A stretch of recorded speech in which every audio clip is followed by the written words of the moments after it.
NASCAR. All things NASCAR happens exclusively on SiriusXM NASCAR Radio, Channel 90.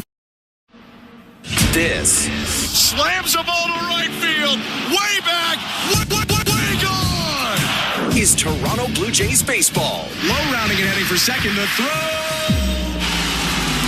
In time. On the Sportsnet Radio Network. The first interleague matchup of 2025. The Blue Jays continue their season opening homestand today as they welcome in the Washington Nationals from the National League East for a 3-game series. Hi, everyone. Thanks so much for joining us tonight. I'm Ben Schulman alongside Chris LaRue. Show Ali is our host and producer. Luke Swadron, Tom Young, and Stephen Coyle are technical directors. You're listening to Blue Jays Baseball, brought to you by the local family-owned Crown Rust Control Centers in Mount Pearl and Corner Brook, Newfoundland. Crown is proud to be Canadian-owned and operated since 1986, so protect your vehicle from rust today at your local Crown Rust Control Center or visit crown.com.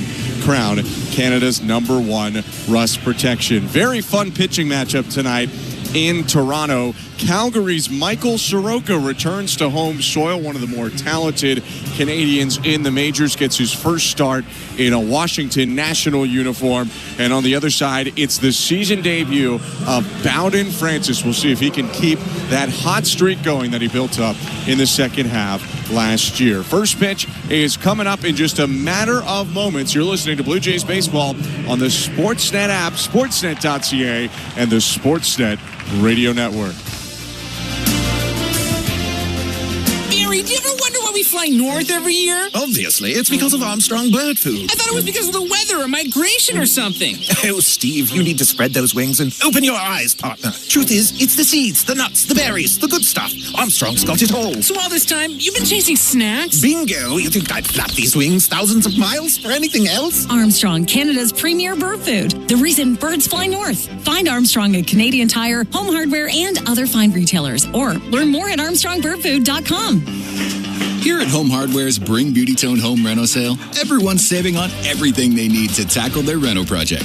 Like bringing their living room into this century with 25% off Canadian-made Beauty Tone Pure Interior and Specialty Paint. Or tackling that bathroom reno with up to $200 off Max shower units. That's better. Earn and redeem Scene Plus points during the Bring Beauty Tone Home Reno sale. On now at Home Hardware and Building Centers. Spring is here. We are all happy to see winter in our rearview mirror. But did you know that spring is a red zone for rust? The combination of leftover winter road salt, increased precipitation, and warmer weather are a perfect recipe for corrosion. Protect your vehicle from rust today by visiting your local Crown Rust Protection Center or book your appointment today at crown.com. For a special spring rust protection offer, visit your local Crown Rust Protection Center. Hear the Masters exclusively on SiriusXM. Hi, this is Mike Tirico, and there's nothing like the Masters. Rory McIlroy, he's thinking grand slam. The beauty of the azaleas, the passion of the patrons, and the best golfers in the world vying for a green jacket. For birdie, 16, it's on the way and in. Scotty Scheffler can put one arm in the jacket now. It all makes for one of the most iconic weekends in sports. Join me for live coverage of the Masters beginning Thursday, April 10th on Masters Radio, Channel 92 in the car, and the SiriusXM app. You want baseball? The doggy has you covered. Tune in to Mad Dog Unleashed for the best baseball coverage anywhere. Weekdays 3 to 6 Eastern. SiriusXM Mad Dog Sports Radio, Channel 82. Radio Network. Pretty good run he was on. Hopefully he's still on it. But I think pitch usage a little bit different, more splitters to both righties and lefties. Figured some stuff out, and hopefully he can keep it rolling. He found his groove. He attacked with his fastball. He was able to get early strike one. His splitter was exceptional for that stretch, for sure. So that's something we've been focusing on this spring, getting the action of the splitter back. The slider, he located well, too, to the outer half. So, again, it comes down to command of the fastball, command of the secondary stuff, getting early strikes and getting in good pitcher's counts. And that's something he's really focused on this spring. That was first John Schneider and then pitching coach Pete Walker talking about Bowden Francis, who will make his season debut today. Welcome back to downtown Toronto at Rogers Center. I'm Ben Schulman alongside Chris LaRue. Game 5 of the 2025 Major League season for the Blue Jays. And Bowden Francis is on the hill. Chris, this guy as anticipated as anyone coming into the season after the run we saw from Francis late last year. Yeah, big shoes to fill. Obviously, the August and September that Bowden Francis had last year, I mean, it's really hard to replicate. It's almost impossible to reach the bar that he set last year. But you heard Pete Walker said the key to Bowden Francis's success is locating the fastball. I said this a lot last year when he was on that really good run. He has to locate it to the top of the zone and to the bottom of the zone. And if he's doing that, then he can really throw the slider, really throw that really good split finger that he really established last year, and he's good to go. I think that he can maybe not touch the bar that he set last year, but at least come close. We'll have the lineup that's behind and against Francis in just a moment, but first let's take a look at the Bet365 standings. At Bet365, you can watch thousands of live games, build your own bet, and can even make a bet while the game's still being played. 19 plus. Play responsibly. Ontario only. The New York Yankees entered today a perfect 3-0 on the season. Right behind them, the Tampa Bay Rays are 2-1. Baltimore has already defeated Boston today, so tied with the Rays in terms of game backed. The Orioles are 3-2. The Blue Jays are 2-2 after the split against Baltimore. And then Boston, off to a tough start, is 1-4. The Nationals are 1-2 right now, chasing the division-leading Miami Marlins, who are 3-1, tied with the Philadelphia Phillies, also 3-1 atop the NL East. Bowden Francis on the hill warming up. Who's in the lineup to go up against him, Chris, for Dave Martinez's Washington Nationals? Well, for the Washington Nationals, leading off and playing shortstop is C.J. Abrams. Batting second is James Wood. He'll be in left field. Behind the plate, batting third is Keibert Ruiz. Batting fourth is Nathaniel Lowe. He's at first base. Batting fifth is Josh Bell. He'll be DHing tonight. At second base, hitting sixth, Luis Garcia Jr. Batting seventh is Paul DeYoung. He'll be at third base. In right field, batting eighth is Dylan Cruz. And batting ninth in center field is Jacob Young. On the mound for the Washington Nationals is Alberta's own Michael Soroka. For the Toronto Blue Jays, leading off is Bo Bichette. He'll be at shortstop. Batting second is Vladimir Guerrero Jr. He'll be at first base, DHing tonight. And batting third is Anthony Santander. At second base, in the cleanup spot, is Andres Jimenez. Behind the plate, batting fifth is Alejandro Kirk. Batting sixth is George Springer. He'll be in right field. Batting seventh is Will Wagner. He'll be at third base. In center field, hitting eighth is Nathan Lucas. And hitting ninth in left field is Alan Roden. On the mound is Florida's own Bowden Francis. Francis getting his warm-up pitches in now after an 8-5 record last year, 3.30 ERA in 103 2/3 innings pitched. But really the last 65 innings for Francis were the best ones. From July 29th, when he returned to the team post All-Star break on, he made 11 appearances, 10 of them starts, to a 1.80 ERA in 65 innings. He struck out 58, only walked 8 in that time, and twice he took no-hitters into the ninth inning, once against the Angels and once against the New York Mets, just about 3 starts apart from each other. Much anticipated his debut, and it's about to get going in the baby blue jersey and pants. Francis kicks some dirt away from the rubber, and the left-handed hitting shortstop C.J. Abrams steps in for Washington. Francis winds, twists back and deals, and the first pitch is hit high in the air, medium depth right field. Creeping forward and toward the line, George Springer makes the catch. Nice start for Francis. 1 pitch, 1 out. We're in the first inning, which is brought to you by Armstrong Bird Food. Armstrong Bird Food, the reason birds fly north. Feeding Blue Jays since 1986. Visit ArmstrongBirdFood.com. Time of the first pitch, 7:08 Eastern. The roof is closed on a chilly day in downtown Toronto. 3 degrees right now. The pitch to James Wood is outside, ball 1, against the 6'7" outfielder for the Nationals.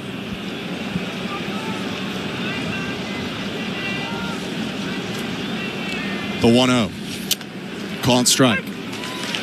And even early so far, he's thrown 3 pitches in this ball game, 3 really good fastballs, well located. The first fastball he threw for the first out of the game was a good one, 4-seamer right at the top of the strike zone. Is 1-1. Went with the breaking ball there. Looked like the curve, and it was. Misses down and in ball 2. Four-seamer splitter, curve, slider, very occasional sinker for Bowden Francis. The 2-1. Check swing on a pitch down. Appeal down to third, and he did go around. So it's a strike, and it's 2-2. And that's a good sign for Bowden Francis. That split finger looked like a fastball. I know I've said this a million times, but you have to make that split finger look like a fastball in the strike zone. 2-2. Hit on the ground, foul, first base side. Another good one right there, 86 miles an hour. Just on the subject of the appeal down to third, it's Mike Estabrook working at third base, Derek Thomas at second, and the crew chief Laz Diaz at first. Behind the plate today is Eric Backus. Love a good Laz Diaz sighting. Oh, yeah. He'll be at the plate tomorrow if they rotate regularly.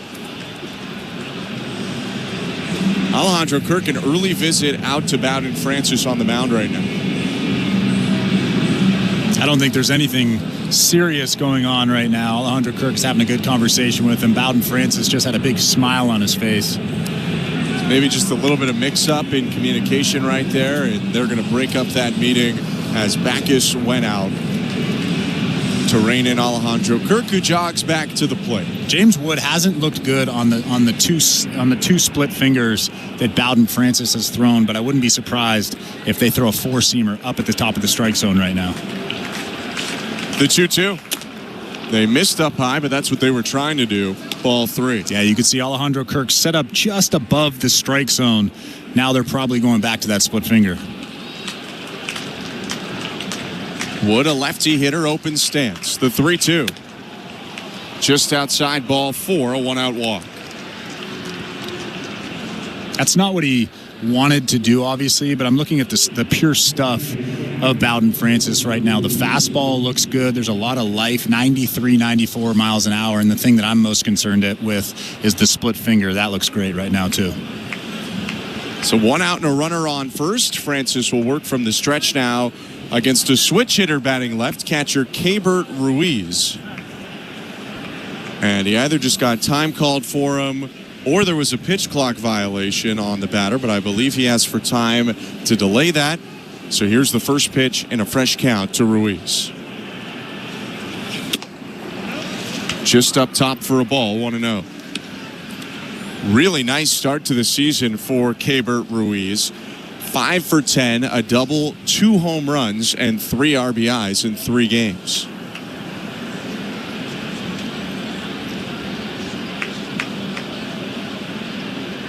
The 1-0. Called strike.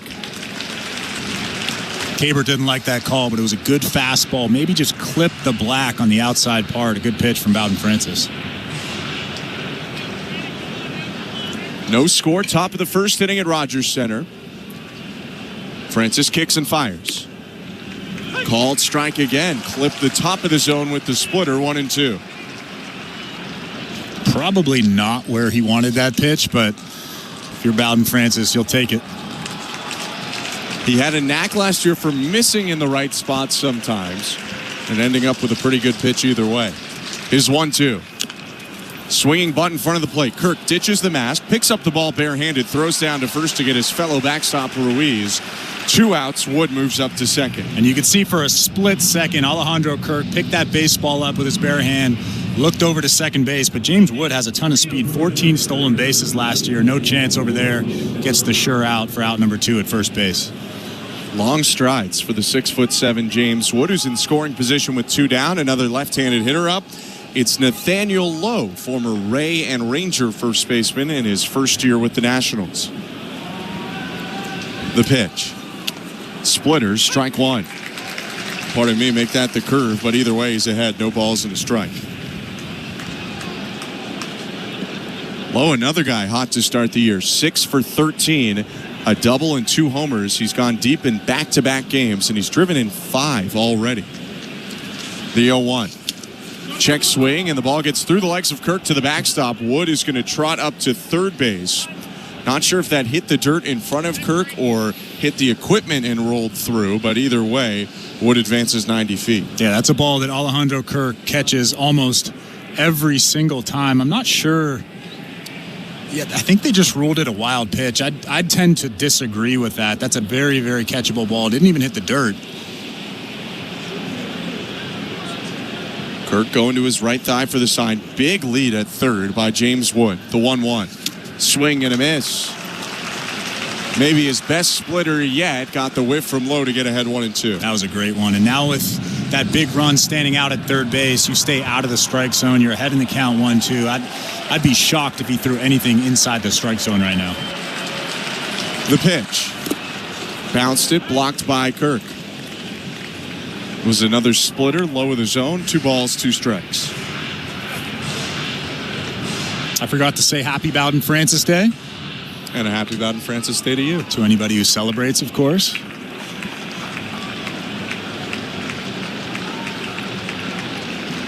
The 2-2. Swing and a deep drive, left field line. That's going to slice out of play into the second deck of seats. But it'll go as a long, loud strike, and it's still 2-2. I like that pitch choice there. They were trying to come up and in with that good four-seam fastball. It leaked out over the middle of the plate. Nathaniel Lowe was able to foul it off. If they can get that fastball in there, he'll swing right through it. Another 2-2. Called strike 3. Splitter on the outside corner, and a scoreless first inning of work in 2025 for Bowden Francis. No score, middle of the first. You're listening to Blue Jays Baseball, brought to you by your local family-owned Crown Rust Control Center. Streaming at sportsnet.ca and the Sportsnet Radio Network. Timber Mart is Canada's building center, a solid neighbor to call upon when you've got a job to do. Your dependable home improvement store that offers the added value of Air Miles reward miles with every purchase of $15 or more. For our participating location, visit timbermart.ca. Enter Night Mode. It's a stylish Friday night in the city. Every Friday home game.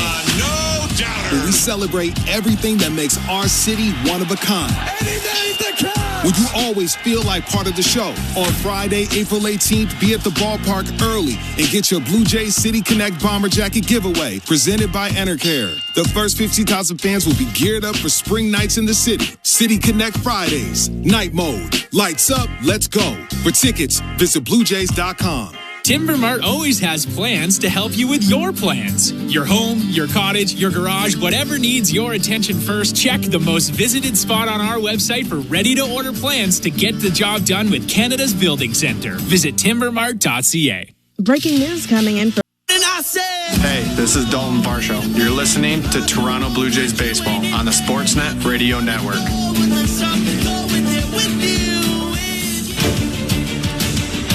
Welcome to the Timber Mart broadcast booth. Ben Schulman and Chris LaRue on hand. Bottom of the first inning. No score, Blue Jays and Nationals. Alberta's Michael Soroka on the hill for Washington. Into the wind. His pitch to Bo Bichette. Up and in, ball 1.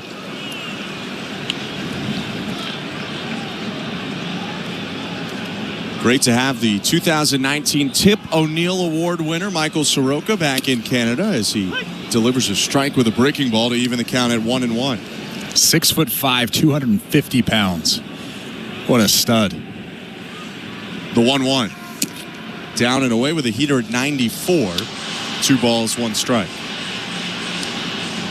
Soroka, a first rounder of the Braves in 2015, gained acclaim in 2018, 2019. The 2-1. Swing and a hot shot grounder up the middle. Fielded low by C.J. Abrams, the shortstop, and he'll throw to first. 1 out. Soroka was an all-star, pitching to a sub-3 earned run average in 29 starts with the Braves in 2019. But unfortunately, significant injury has derailed him since. Torn Achilles cost him much of 2020 to 2023. Only made 10 appearances in that time across about 50 innings. First pitch to Vlad Guerrero Jr. fouled back 0-1. Good thing about Soroka, though, is he still has that really good fastball. That one right there was 94. But a lot of the time, he's 93 to 96 miles an hour with a ton of sink. One pitch hit back foul, 95 elevated, and it's 0-2.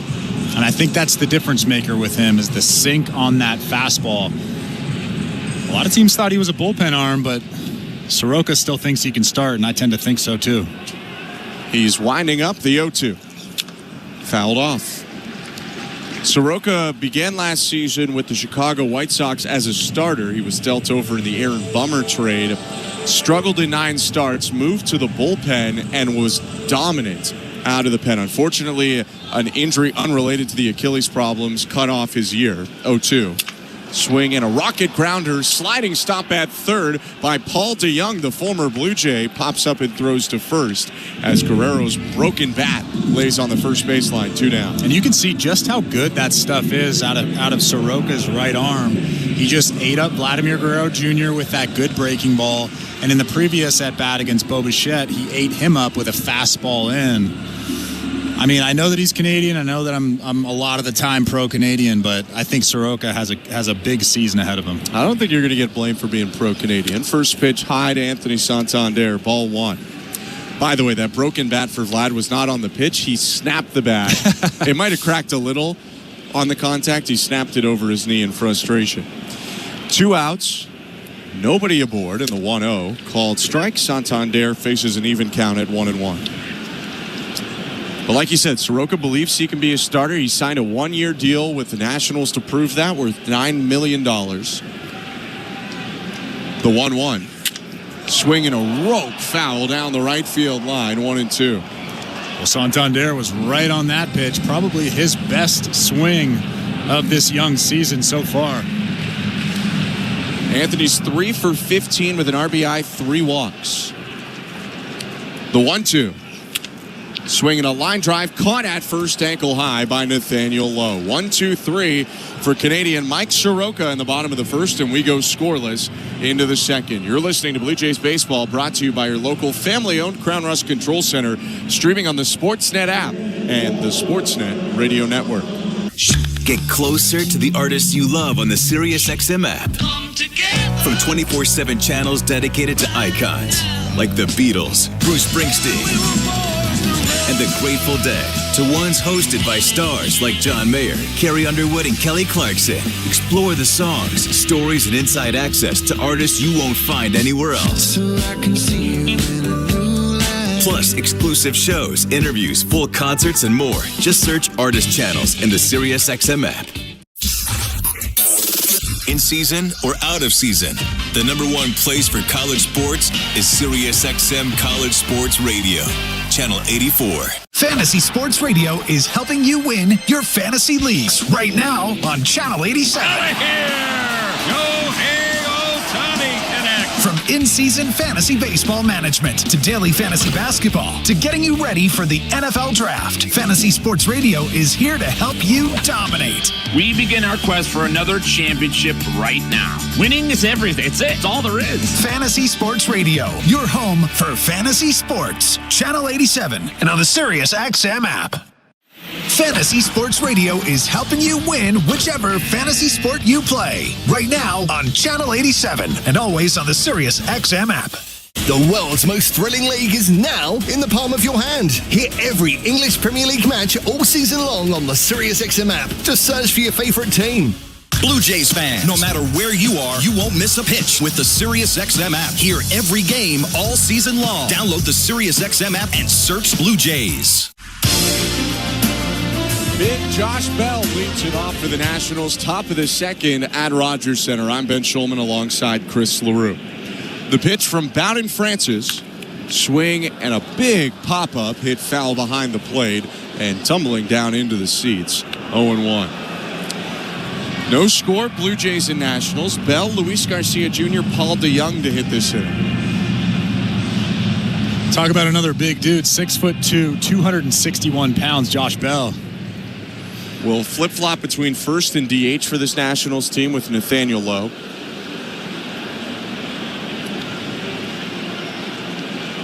The 0-1, called strike, 0-2.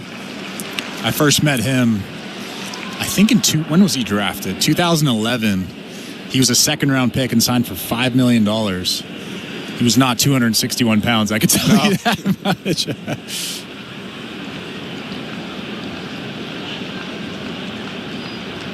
Francis looking in at the left-handed hitting Bell. The 0-2.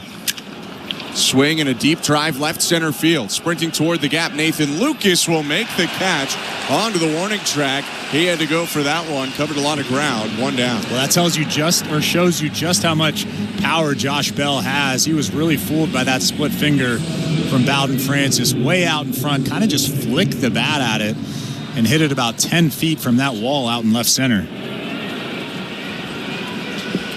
Another left-handed hitter now for Francis. The first 6 guys in this lineup will bat left against Francis. 4 left-handed hitters, 2 switch hitters. The pitch to Luis Garcia Jr., high ball 1. Which is fine for Bowden Francis because the splits are really the same. Yeah, if anything, the splitter sometimes works better to lefties. But this is just really how the Nationals are constructed. 1-0. Swinging a chopper to first. Almost ate up Guerrero, but he fields it at his chest. Flips it back to Bowden Francis. Nice play by Vladdy. 2 down. Well, just like Pete Walker said, the key to the success of Bowden Francis is locating the fastball. That fastball there was really well located, down and away. I mean, he's as advertised right now. So 2 down in the top of the second. A second inning, which is presented by Bet365. At Bet365, you can bet live in-game on game props, totals in the money line. Download the app and find out why it's never ordinary at Bet365. 19 plus. Play responsibly. Ontario only. Third baseman Paul DeYoung up to the plate. 2 outs and the bases empty. 24th pitch of the day from Francis. Fouled back, 0-1. Longtime Cardinal Paul DeYoung, now a journeyman, has played in the last 3 seasons with the Blue Jays, the Giants, the Cardinals as well, the White Sox, the Royals, and now the Nationals. 0-1, hit foul off to the right, 0-2. For a split second, when you said long time, I assumed you were going to make a joke and say long time Blue Jay. Short time Blue Jay, well documented. DeYoung struggled after coming over in a trade at the 23 deadline, went 3 for 44 before being DFA'd. 0-2, fouled right back. And he had 24 homers last year. Yeah, a guy who at times in his career has been one of the top shortstops in baseball. It's been up and down, but a well-regarded defender, someone who hit 30 home runs in a season in his Cardinal career. Faces an 0-2 count. Francis just called the pitch with his glove. Here it comes. It's the curveball, and it misses downstairs. Ball 1. If you don't know, when pitchers are warming up or in bullpens, they have different glove signals for what they're going to go with there. Maybe a miscommunication with Kirk. Francis called the curve mid-wide. The 1-2. Swing and a miss. Strike 3. Went back to the splitter and gets DeYoung to end the inning. 2 strikeouts for Bowden and 2 scoreless innings. Middle of the second, there's no score. You're listening to Blue Jays Baseball, brought to you by your local family-owned Crown Rust Control Center, streaming at sportsnet.ca and the Sportsnet Radio Network. Spring is here. We are all happy to see winter in our rearview mirror. But did you know that spring is a red zone for rust? The combination of leftover winter road salt, increased precipitation, and warmer weather are a perfect recipe for corrosion. Protect your vehicle from rust today by visiting your local Crown Rust Protection Center or book your appointment today at crown.com. For a special spring rust protection offer, visit your local Crown Rust Protection Center. The countdown is on. Are you ready? For the Stanley Cup playoffs on Sportsnet. Strap yourselves in for the best ride in sports. Feel the intensity rise. It's time to turn things up a notch. Be here for all the drama, where one shot, one save, one moment can decide everything. See who will raise hockey's ultimate prize. 16 teams, one champion. The Stanley Cup playoffs begin April 19th on Sportsnet. Presented by Instacart. Here for the Cup. Enter Night Mode. It's a stylish Friday night in the city. Every Friday home game. No doubter. Where we celebrate everything that makes our city one of a kind. Would you always feel like part of the show? On Friday, April 18th, be at the ballpark early and get your Blue Jays City Connect Bomber Jacket giveaway presented by Enercare. The first 50,000 fans will be geared up for spring nights in the city. City Connect Fridays. Night Mode. Lights up. Let's go. For tickets, visit BlueJays.com. This is Toronto Blue Jays baseball. Fastball cracked to center field. To the wall, to the track. It's gone. On Sportsnet 590 The Fan and the Sportsnet Radio Network. left of the second inning in downtown Toronto, 0-0, Blue Jays and Nationals. Michael Soroka's pitch to Andres Jimenez misses just up top, ball one.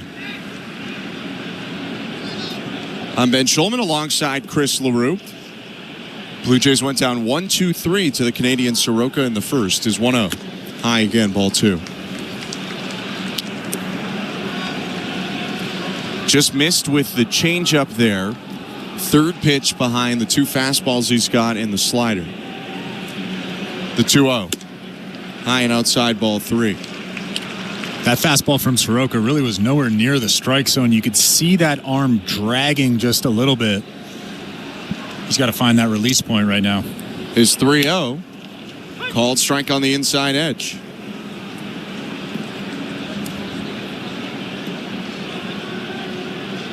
Soroka converting back to starter after relieving last year. Was into the wind, but Jimenez had already asked for time, so he'll reset.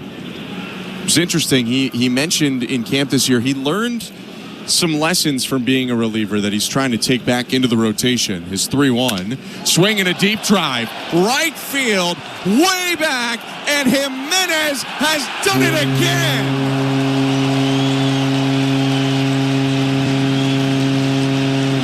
His third home run. And it's game 5 of the season. Blue Jays lead 1-0. Well, he absolutely crushed that baseball from Michael Soroka. When you fall behind 3-1 to a big power hitter like Andres Jimenez, you're asking for something like that to happen. Man, he didn't miss that one. It was a fastball at the top of the zone, and from the swing and the result, you figure that was the zone that Jimenez was locking into. He's getting used to that jacket. He'll walk back into the dugout, and the Blue Jays have a 1-0 lead.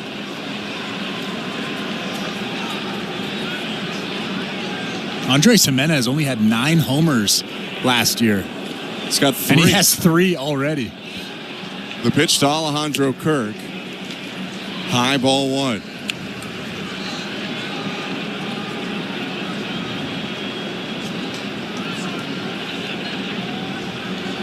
Bases empty, nobody out, 1-0. Foul tip, 1-1.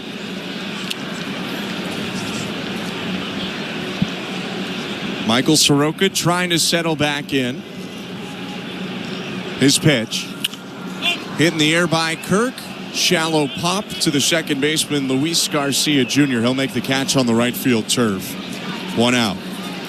So Soroka taking some lessons from the bullpen, maybe back into the rotation. He said, quote, you get a little bit more aggressive and punch first in the bullpen rather than you getting punched. And he said the mix was a little different when he went to the pen. He went 4-seam slider heavy, and he said it's not that he's ruling out the other 2 pitches as he gets a swing and a miss from Springer 0-1. But he found that he could be so effective with the 4-seamer and slider that he might rely on them a little bit more than he did in the past. Next pitch inside, 1 ball, 1 strike. I'll add to that. Go ahead. And I said this to you during the break. Michael Soroka has to have something that goes arm side. The 1-1. Called strike, 1-2. And what I mean by that, he has to have either a changeup or a split finger that looks like a fastball that kind of goes arm side that keeps hitters off balance. The 1-2, swing and a miss, strike 3. Got him on a fastball in the zone, 2 down. I can't really think of a starting pitcher in the major leagues that only has a 4-seam fastball and a slider. Not that Soroka is thinking he's going to throw 2 pitches all season long. Right. But as a starter, you have to have a changeup or a split finger in that back pocket. 2 down, Soroka winds, steals to Will Wagner. Ball on the ground to shortstop, picked up by C.J. Abrams. Strong throw to first to end the inning. Guess who? Andres Jimenez again. A solo home run to lead off the bottom of the second has given the Blue Jays a 1-0 lead after 2. You're listening to Blue Jays Baseball, brought to you by your local family-owned Crown Rust Control Center, streaming at sportsnet.ca and the Sportsnet Radio Network. Enter night mode. It's a stylish Friday night in the city. Every Friday home game. No doubter. Where we celebrate everything that makes our city one of a kind. And he made the catch. Would you always feel like part of the show? On Friday, April 18th, be at the ballpark early and get your Blue Jays City Connect Bomber Jacket giveaway presented by Enercare. The first 50,000 fans will be geared up for spring nights in the city. City Connect Fridays, night mode, lights up, let's go. For tickets, visit BlueJays.com. Barry, do you ever wonder why we fly north every year? Obviously, it's because of Armstrong Bird Food. I thought it was because of the weather or migration or something. Oh, Steve, you need to spread those wings and open your eyes, partner. Truth is, it's the seeds, the nuts, the berries, the good stuff. Armstrong's got it all. So all this time, you've been chasing snacks? Bingo! You think I'd flap these wings thousands of miles for anything else? Armstrong, Canada's premier bird food. The reason birds fly north. Find Armstrong at Canadian Tire, Home Hardware, and other fine retailers. Or learn more at armstrongbirdfood.com. Breaking news coming in from Bet365, where every nail-biting overtime win, breakaway, pick six, three-point shot, underdog win, buzzer beater, shootout, walk-off, and absolutely every play in between is amazing. From football to basketball and hockey to baseball, whatever the moment, it's never ordinary at Bet365. Must be 19 or older. Ontario only. Please play responsibly. If you or someone you know has concerns about gambling, visit connectsontario.ca. This is Toronto Blue Jays baseball. Roddy rocks the ball to left field. The Blue Jays have gone back-to-back. Sportsnet 590 The Fan and the Sportsnet Radio Network. We get going in the third inning with the Blue Jays up 1-0 on the Washington Nationals at Rogers Center. Bowden Francis deals to Dylan Cruz. First pitch high, ball one. I'm Ben Schulman alongside Chris LaRue. 2023's number 2 overall pick out of Louisiana State. Dylan Cruz bats from the right side. The 1-0. Swing and a chopper, hit to third base. Fielded by Wagner. Strong throw over to beat the speedy Cruz, who's still looking for his first hit of the year, now 0 for 12. Yeah, I'm definitely excited to see Dylan Cruz play this series. He's, second overall pick. If you don't know Dylan Cruz, you probably don't know college baseball. Right. Yeah, for a while he was potentially the number 1 overall pick, and he and Paul Skeens made history in that draft, having 2 college teammates go 1 and 2. It was right after they led LSU to the national title, winning the College World Series. The pitch to Jacob Young. Up and in, ball one.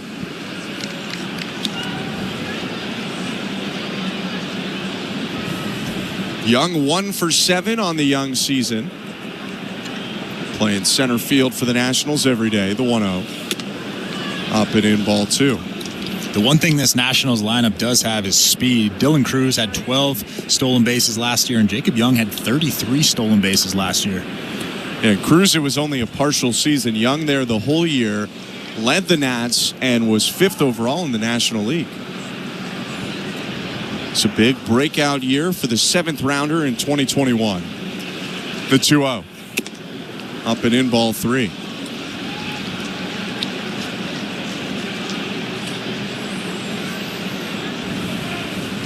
Young actually went to college with the other big prospect from that Skeens Cruz draft. He was teammates with Wyatt Langford at Florida. 3-0, called strike.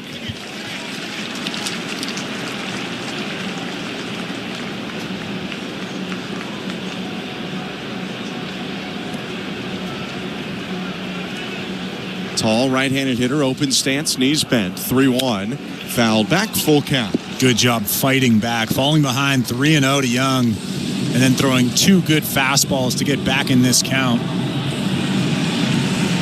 I'd love to see a split finger right down the middle, but he's not going to throw that. He'll throw a fastball here. Young will ask for time and walk back out of the box for a moment. Francis just waiting right beside the rubber. Right-hander steps onto the third base side, facing diagonally away from the plate.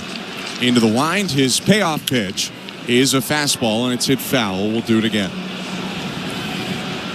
The third inning is brought to you by the local family-owned Crown Rust Control Centers in Mount Pearl and Corner Brook, Newfoundland. Crown is proud to be Canadian-owned and operated since 1986, so protect your vehicle from rust today at your local Crown Rust Control Center or visit crown.com. Crown, Canada's Number 1, Russ protection. 3-2 in the dirt. Ball 4. Jacob Young jogs down to first. And there was a splitter right there. If you're going to throw a 3-2 splitter, you have to throw it in the strike zone. You can't throw one that bounces behind home plate like that. Not a bad thought. You just have to throw a strike there. And there's not a ton of danger in leaving a pitch over the plate with Jacob Young. He does not hit for much power. Hit 3 home runs in 150 games last year. Dangerous on the base paths, though. He's on first. C.J. Abrams up. Francis's pitch. Line foul. 0-1. Good move by Gerardo Parra, the first base coach, to duck out of the way. That ball was coming right at his head. Well, he was always super athletic when he played. Why not as a coach?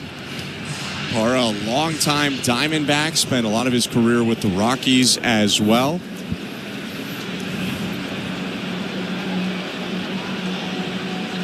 Finished his career with the Nationals. The 0-1. Fouled off of himself by Abrams, 0-2. A lot of coaching connections, actually, to the Blue Jays on this national staff.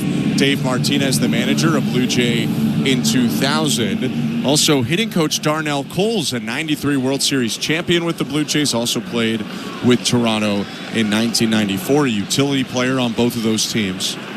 0-2. Outside, 1 ball and 2 strikes. And then the bench coach, Miguel Cairo, remembered for playing in a lot of different places, but debuted in 1996 for a handful of games as a Blue Jay. 1 out, Young on first, 1-2 count, 1-0 Blue Jays. Francis turns and throws to first. Young dove back in safely, but he took a step the wrong way first, so he might have been off on that pitch had Francis delivered home. I want to ask all those guys what they think of the new Rogers Center renovations. Right, it's a lot different. It's very different. The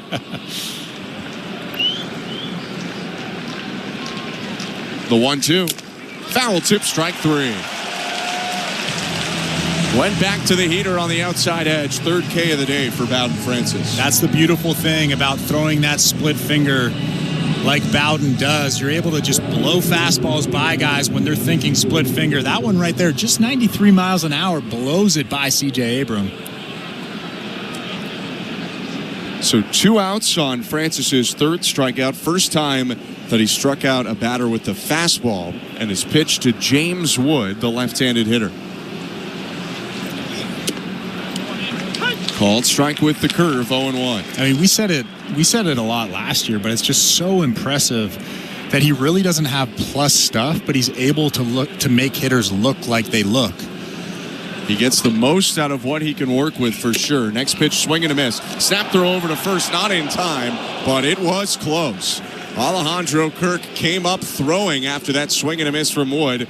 Nearly got Jacob Young, and DeMarlo Hale is on the phone right now to see if the Blue Jays want a challenge. And they will not. Yeah, it kind of looked like Vladimir Guerrero Jr. caught that ball in time to make the tag, but then made an awkward attempt at Young at first base. Right-handed first baseman, he had to turn and tag behind his back. So Young still on first. 2 strikes, 2 outs. The pitch. Low ball 1. Such a good pitch. You could see that James Wood wanted to offer at that thing, but didn't at the last second. A good split finger below the strike zone. Wood swinging around those long arms as he stays loose before the 1-2. 1-0 Toronto, top of the 3rd. Francis's pitch. Young takes off, and it's hit foul off to the left. Young retreats, and they'll do it again at 1-2.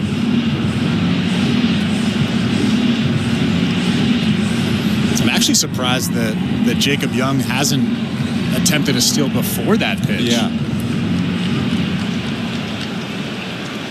I thought he would have been off when Abrams was up, trying to get into scoring position, but perhaps with the top of the order up, they don't want to risk too much. Another 1-2. Broken bat bouncer to second. Jimenez vacuums it up, throws on to first, and ends the inning. A walk for Francis, but that's all. He leaves the runner on first, and it's 1-0 Blue Jays, middle of the 3rd. You're listening to Blue Jays Baseball, brought to you by your local family-owned Crown Rust Control Center, streaming at sportsnet.ca and the Sportsnet Radio Network. Hi, this is Alexa. Did you know you can listen to this game on devices with Amazon Alexa? Download the SiriusXM app, then tell me to play the Blue Jays on SiriusXM. I'm John Paul Morosi, host of the SiriusXM original podcast, The Road to Cooperstown. Hear our conversations with Hall of Famers about the challenges they overcame on the journey to baseball immortality. It is a hard game, and mentally it's hard. I used to go to bed crying. They pretty much knew I was going to have lung surgery after the season. I wasn't for sure. Would I ever play baseball again? The Road to Cooperstown is the official podcast of the National Baseball Hall of Fame and Museum. Episodes are available now on the SiriusXM app or wherever you get your podcasts.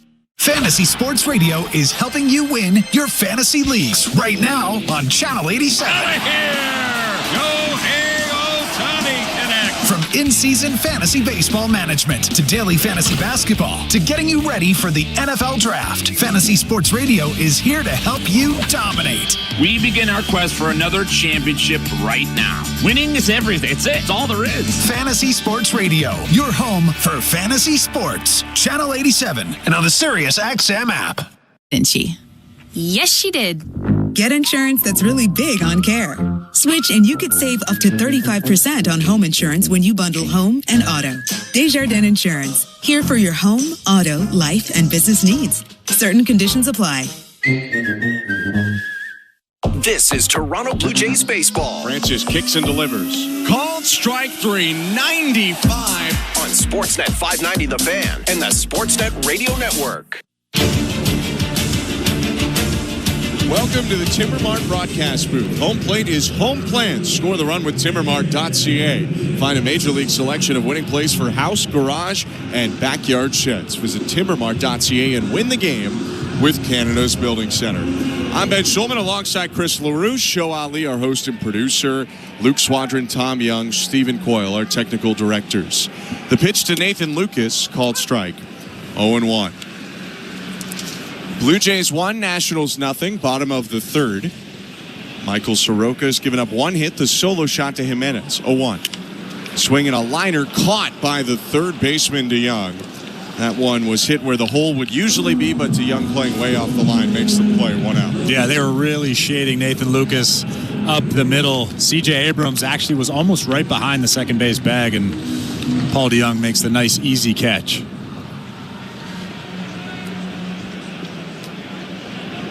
So 1 out, Alan Roden up the pitch. Called strike.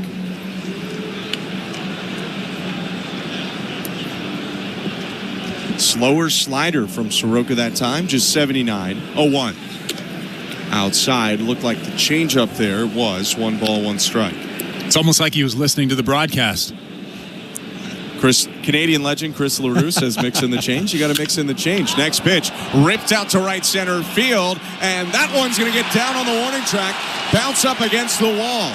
Cruz gets it back into Garcia, but that'll be a double for Alan Roden, his first extra base hit in the major leagues. Well, that was a good swing from Alan Roden, but it almost looked like Dylan Cruz misplayed that ball a little bit out in right center.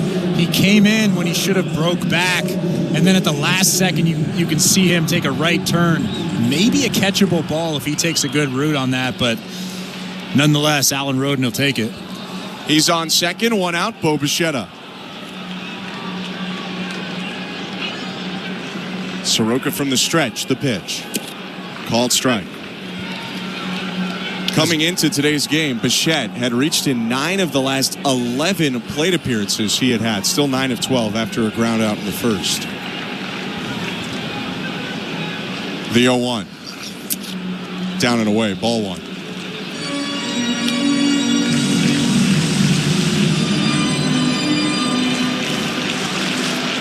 On the season, Bo is 7 for 16.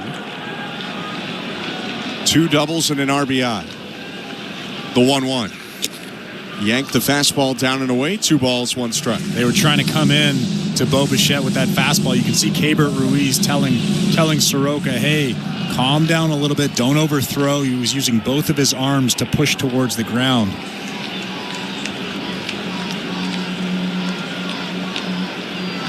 Soroka kicks and fires. Bichette swings and hits it foul, 2-2. Good fastball there at the top of the strike zone. 95 with a little bit of sink to it. Bo Bichette was behind it a little bit.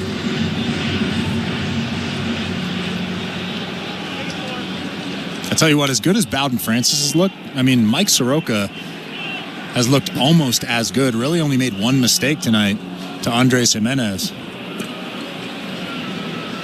Soroka looks at second. And now the 2-2. High, ball 3. Pitch looked pretty good. Granted, Ruiz didn't really receive it like it was a strike. Didn't hold it there at all. And it'll get called a ball. A break for Bichette.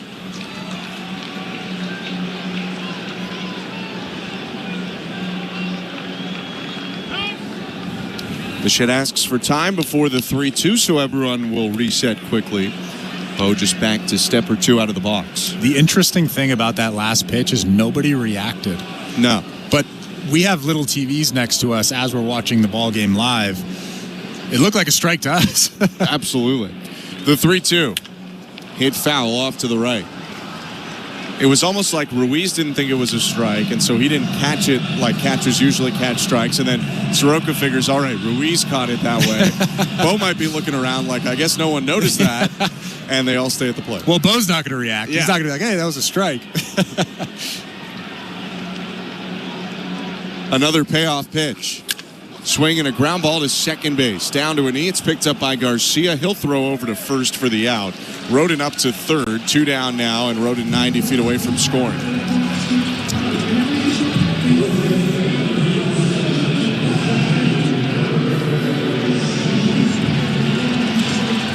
Two Canadian-born players facing off right now. Montreal-born Vladimir Guerrero Jr. and Calgary's Mike Soroka. Pardon me, Michael Soroka. The pitch to Guerrero. High and outside, ball 1. One wearing cowboy boots, one doesn't.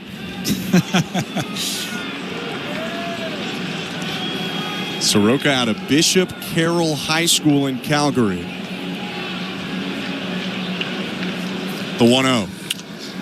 Hit foul, 1-1. Good pitch, up and in, 95, right on the hands. You can see Vlad smelling the bat.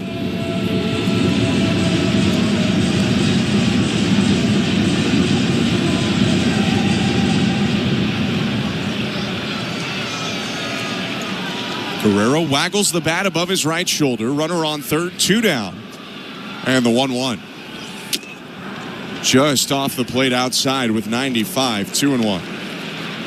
I think if Keibert Ruiz is set up on the outside part of the plate, they might get that pitch, but because he was set up inside and had to reach over the plate, it looked like a ball.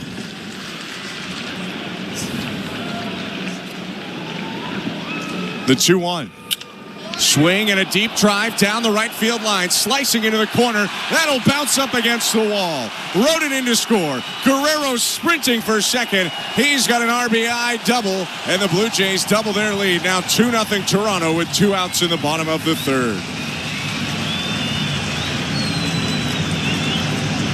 Few can go to the opposite field with power like that, but Guerrero torched that ball, nearly hit it out of the park. Yeah, that fastball was down and away, and Vladimir Guerrero Jr., as he so often does, just goes the other way with it. 102 miles an hour off the bat for an RBI and a double. Vlad replaces Rodin in scoring position now with Anthony Santander up to the plate. He lined out to first in the first. 2-0 Blue Jays. Soroka looks at second, kicks and releases. Down and in, ball 1.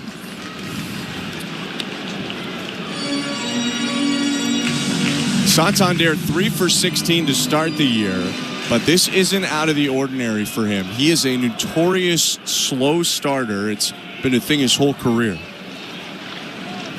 The 1-0. Called strike. He's a guy who, in his career, it's not even April yet, but in April, has hit .211 with a .654 OPS. He only has 10 career April home runs. The 1-1. Swing and a miss, 1-2. I'll give you one reason why guys from the Caribbean and Venezuela and South America don't do well early on in the season. It's because it's cold. Not saying it's cold in the Rogers Center, but that's a reason that I've been given from guys that are from Dominican, Venezuela, things like that. The 1-2. Swing and a ground ball to second. Garcia picks it up. Crow hop and throw on to first. And that'll do it for the inning. Doubles from Guerrero and Rodin add to the Blue Jay lead. Vladdy knocks in Allen, and it's 2-0 Toronto after 3 innings. You're listening to Blue Jays Baseball, brought to you by your local family-owned Crown Rust Control Center, streaming on the Sportsnet app and the Sportsnet Radio Network. Hear the Masters exclusively on Sirius XM. Hi, this is Mike Tirico, and there's nothing like the Masters. Rory McIlroy, he's thinking grand slam. The beauty of the azaleas, the passion of the Patriots.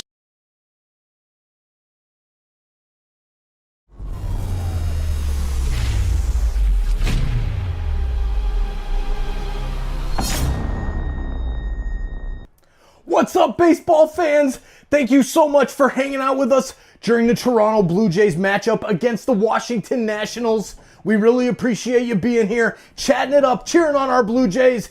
Now that you're here, please help us bring more baseball fans here to the chat by hitting that like button down below. As well, please share this link out. The more that we get this link out to social media, the more Blue Jays fans and baseball fans that will come and hang out with us to chat it up and cheer on our Toronto Blue Jays. Thank you for sharing the link. Thank you for hitting that like button. Now let's get back to the baseball. Go Jays, go! Okay, Blue Jays, let's play ball. All right. 9 and on the Sirius XM app. Fantasy Sports Radio is helping you win whichever fantasy sport you play. Right now on Channel 87 and always on the Sirius XM app.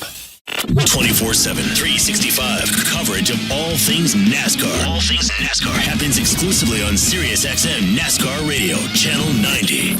After the game, join us on MLB Network Radio. We're talking baseball with you all season long on Sirius XM Channel 89 and the Sirius XM app. Fourth inning at Rogers Center, 2-0 Blue Jays. Bowden Francis putting together a nice debut. Looks to keep that going against Keibert Ruiz. The pitch. Curveball misses downstairs. Ball 1. I'm Ben Schulman alongside Chris LaRue. Francis has allowed 2 base runners in 3 innings, both on walks. He's also struck out 3. 1-0. Breaking ball again. Just misses low again. 2-0.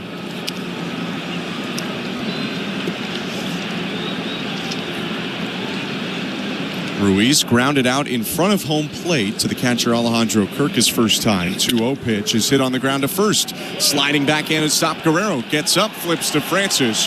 1 out.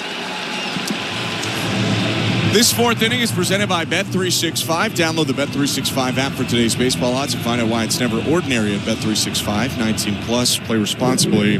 Ontario only. Game 5 of the season for the 2-2 Toronto Blue Jays, and a moment, next stoppage or next batter, we'll get to the out-of-town scoreboard.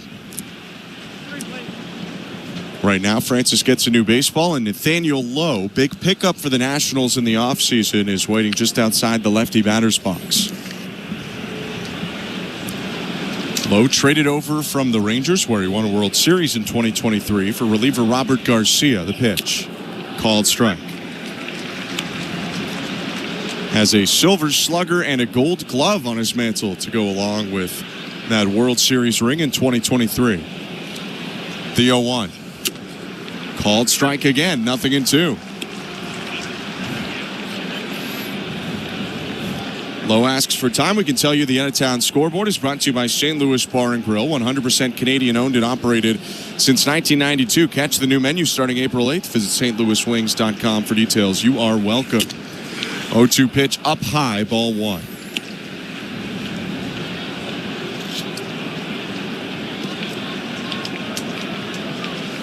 Lowe struck out looking on a splitter back in the first. Well, he's about to get another one. Let's see, the 1-2. Fastball misses up top. So now Bowden Francis is just playing with Nathaniel Lowe because he's expecting Nathaniel Lowe to think he's throwing a split finger, and then he doubles up on that four-seam fastball above the strike zone. 2-2 pitch is the splitter outside, ball 3. And then after you throw 2 above the strike zone, obviously you have to come back with that split finger. I have no clue what he's throwing right here. Francis went behind the rubber for a moment, now walks to the top of the hill. Into the line. The payoff pitch. Swing and a bouncer to second. Shuffling to his right, picked up by Jimenez. Turns and throws to first. 2 down. And Chris, what's going on the St. Louis Bar and Grill out-of-town scoreboard? Well, let's go to Miami, where the 3-1 Miami Marlins are taking on the New York Mets, who are 1-2. Cal Quantrill, another Canadian on the mound. He's thrown 4 innings, given up 7 hits, 2 runs. Mets do have the bases loaded in the top of the 5th right now. They're also the next opponent for the Blue Jays. 3 games set against the Nats, a day off, and then 3 at Citi Field. The pitch to Josh Bell, swing and a miss. Big hack at the splitter, 0-1. I mean, the Mets are 1-2 right now, but they're not a 1-2 team. There's no way. Elsewhere on the St. Louis Bar and Grill out-of-town scoreboard, Orioles beat the Red Sox 8-5 today, 0-1. Down and in, 1 ball, 1 strike. It's a big day for Tyler O'Neill, another Canadian in Major League Baseball. He went 4 for 4 with a double, 2 runs scored, and an RBI. The 1-1. Broken bat, soft roller up the first baseline. Guerrero has it. He'll go over to the bag himself, step on it to end the inning. All of our out-of-town scores brought to you by St. Louis Bar and Grill. Bowden Francis just keeps chugging along. 4 scoreless innings, no hits yet for the Nationals. 2-0 Blue Jays, middle of 4. You're listening to Blue Jays Baseball, brought to you by your local family-owned Crown Rust Control Center, streaming on the Sportsnet app and the Sportsnet Radio Network. Enter Night Mode. It's a stylish Friday night in the city. Every Friday home game. No doubter. Where we celebrate everything that makes our city one of a kind. Anything that counts. Would you always feel like part of the show? On Friday, April 18th, be at the ballpark early and get your Blue Jays City Connect Bomber Jacket giveaway presented by Enercare. The first 50,000 fans will be geared up for spring nights in the city. City Connect Fridays. Night Mode. Lights up. Let's go. For tickets, visit BlueJays.com. Timber Mart. Locally owned, proudly Canadian. Your home team advantage with the right materials and the right price. Project know-how that's brought together a wealth of plans and solid advice. Trust your team at your locally owned Timber Mart. Timber Mart always has plans to help you with your plans. Your home, your cottage, your garage, whatever needs your attention first, check the most visited spot on our website for ready-to-order plans to get the job done with Canada's Building Center. Visit timbermart.ca. This is Toronto Blue Jays baseball. Swing and a miss, strike 3. How about 99 right down the middle? Beats Manzardo. On Sportsnet 590 The Fan and the Sportsnet Radio Network. Andres Jimenez leading off the bottom of the 4th. First pitch from Michael Soroka misses up and away. Ball 1. Blue Jays 2, Nationals nothing. Welcome to the Timber Mart broadcast booth. I'm Ben Schulman alongside Chris LaRue. The 1-0. Called strike. Jimenez got the scoring started today with his solo home run in the 2nd inning. A skyscraping blast out to right field. The 1-1. Swing and a pop-up foul over the netting third base side into the seats, 1-2. Are you surprised by the power at all? I thought he had more than 9 homer power, but 3 in 5 games. Right. I think if Anthony Santander had 3 in 5 games, it would be a big deal. This is a very big deal. The 1-2. Hit back foul over the screen. And one thing I'll say, too, a lot of questions coming into the season about what the cleanup spot or the leadoff spot would look like, depending on where the Bichette Guerrero Santander pocket was. With them at 1-2-3, huge question marks around the 4-hitter. 1-2 again, down and in, 2-2.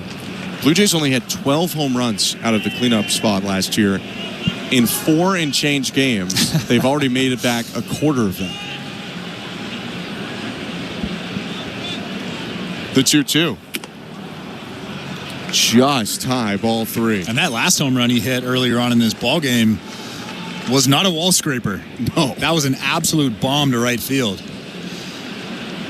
3-2. Popped up foul out of play again. Nice at bat being worked here by Andres Jimenez. Jimenez doing a good job fouling off that tough pitch. A curveball at the top of the strike zone. 5 for 17 on the year, a double, 3 homers. 3-2 again. High and outside, ball 4. Very professional from Andres Jimenez, an 8-pitch walk to lead off the bottom of the 4th.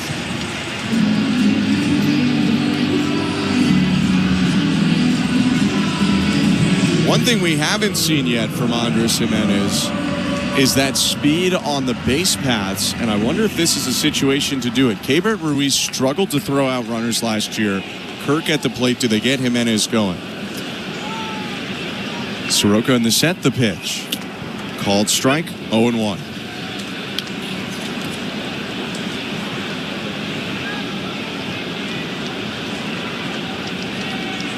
Only 2 catchers in baseball were stolen on as frequently as Keibert Ruiz.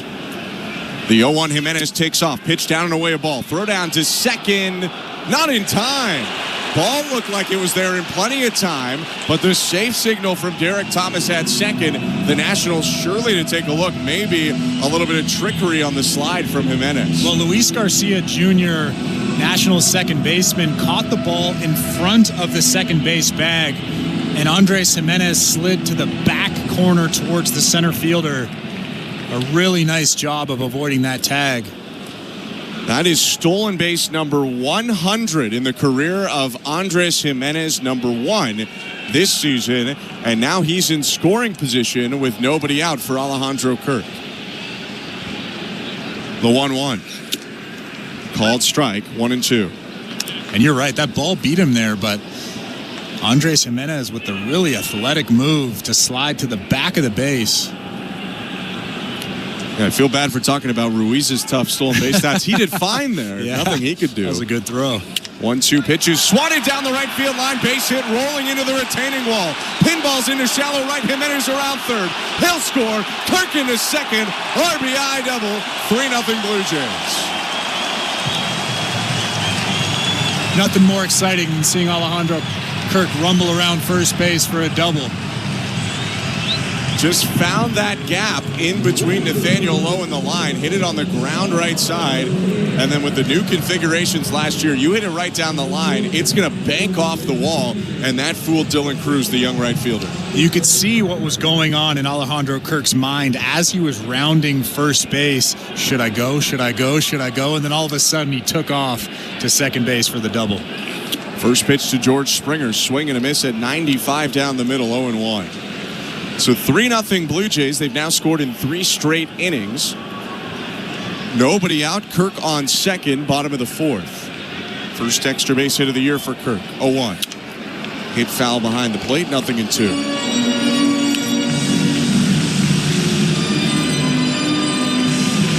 Nice opening series for George Springer, who's batting right now. He went 4 for 11, a double, 2 RBIs, also had 2 walks and a stolen base. 0 for 1 tonight, the 0-2. Swing and a miss, strike 3. Beat by that slider on the inner half. Second strikeout of the day for Soroka, and 1 out here in the bottom of the 4th. That's a tough slider. A slider that started at George Springer's front hip and really never came back over the plate, kind of stayed on the black part, just ate him up. You could see the frustration on George Springer's face as he walks back to the dugout. Big first out for Soroka. His pitch to Will Wagner. Breaking ball for a strike, 0-1.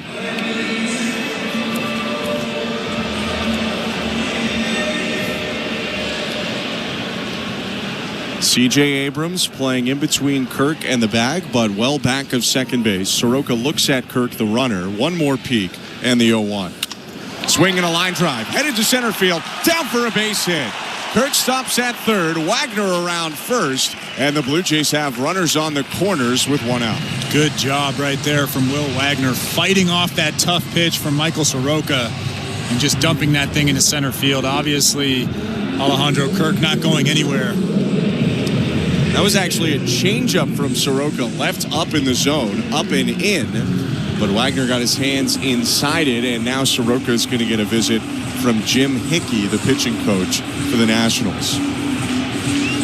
I think the biggest thing for Michael Soroka really isn't the stuff. You watch him pitch, and you probably think to yourself, man, this guy's got really good stuff. Mid-90s fastball, tight break on that breaking ball. It's really just the command of all those pitches. Great stuff. If he can clean up the command, throw strike 1, strike 2, then he can throw that curveball out of the strike zone. That's really the biggest thing. And I mean, we heard Pete Walker talk about it before the game for Bowden Francis. The biggest thing is the command of the fastball. Same goes for Michael Soroka. Soroka had a good first inning, but he's been in trouble in the 3 innings since. A run allowed in the second, third, and fourth. Now first and third for the Blue Jays, 1 out. And Nathan Lucas up. The pitch. Swing and a miss. Strike 1.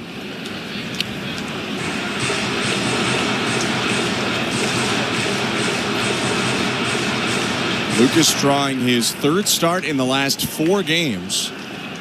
Wasn't in yesterday with Miles Straw starting in center. The 0-1. High, 1 ball, 1 strike. And just what a difference the last couple major league stints have been for Lucas. Might remember he made the team out of camp in 2023. Hardly ever played, though, through about half of the season with Toronto. He made only 6 starts. Turn and throw to first, dive back from Wagner safely. You go to 2024, his time is coming in the middle of the season to come up. But as everyone's trading and spots open up, he gets a thumb injury, needs surgery on it. Ends up with the team late and makes 19 starts, but only has that last couple weeks of the season. The 1-1. High ball 2. Early on this year, some opportunity created in the outfield with Dalton Varsho out early. And Nathan Lucas has grabbed onto that. 3rd start in 5 games.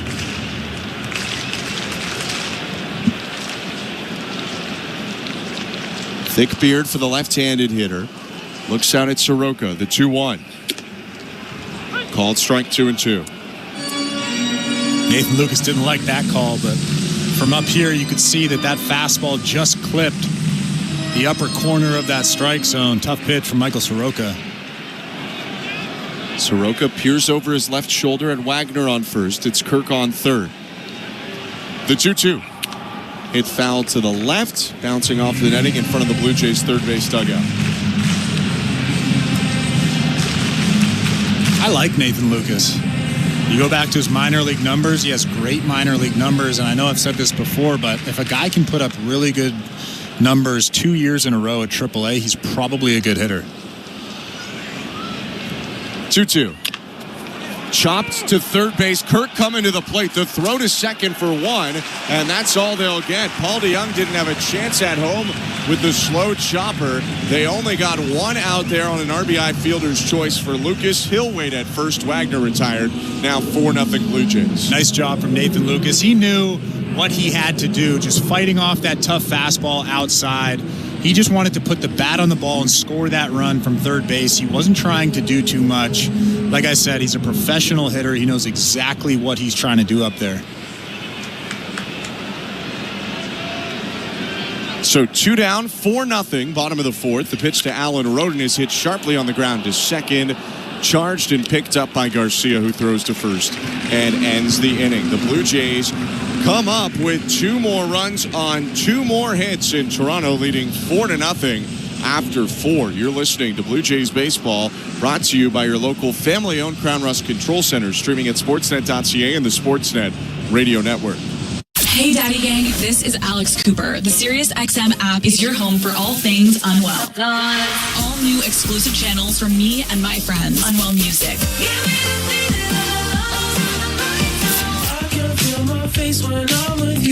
The latest episodes of your favorite podcasts. Amy Schumer, Monica Lewinsky, Nicole Richie and Paris Hilton, Winnie Harlow, welcome back. Hello, poor daddy. And more live, unfiltered conversations for the girls. We're going to believe this. Who was it? Why? Just search Unwell in the SiriusXM app.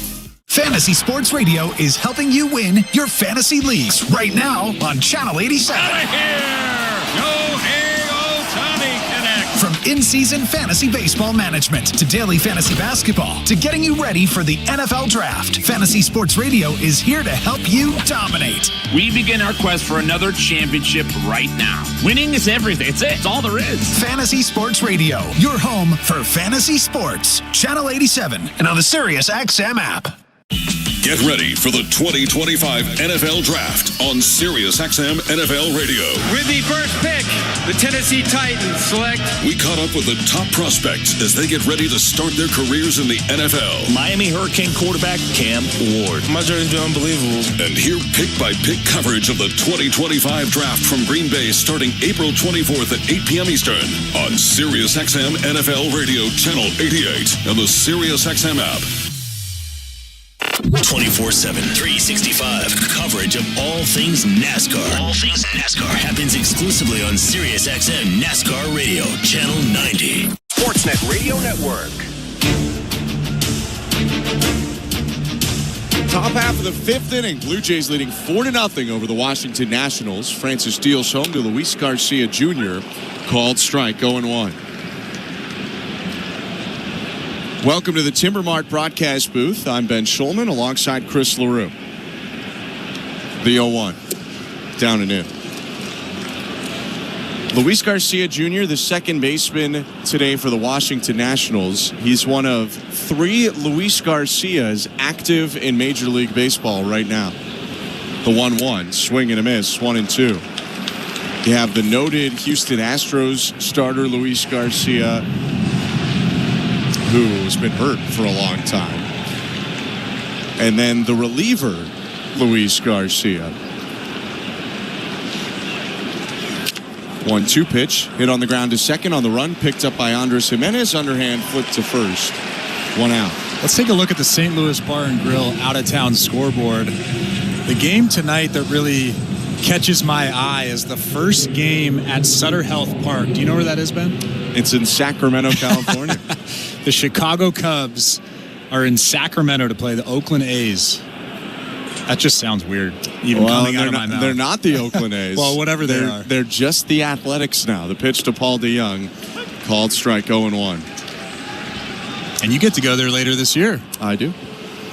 Myself and Caleb Joseph. It'll be fun. 1 out, the 0-1 to DeYoung. Hit foul off to the right, 0-2. Who's pitching in that game? Hold on, I just got away with it. I'll give you a second. Good time to remind you, all of our out-of-town scores are brought to you by St. Louis Bar and Grill. It's 4-0 Blue Jays. 1 out and the base is empty. Top of the fifth. No balls and 2 strikes. Francis deals to DeYoung. This one's popped up, back of second. Springer is sprinting in from right. Jimenez goes way out onto the right field. Turf makes the catch.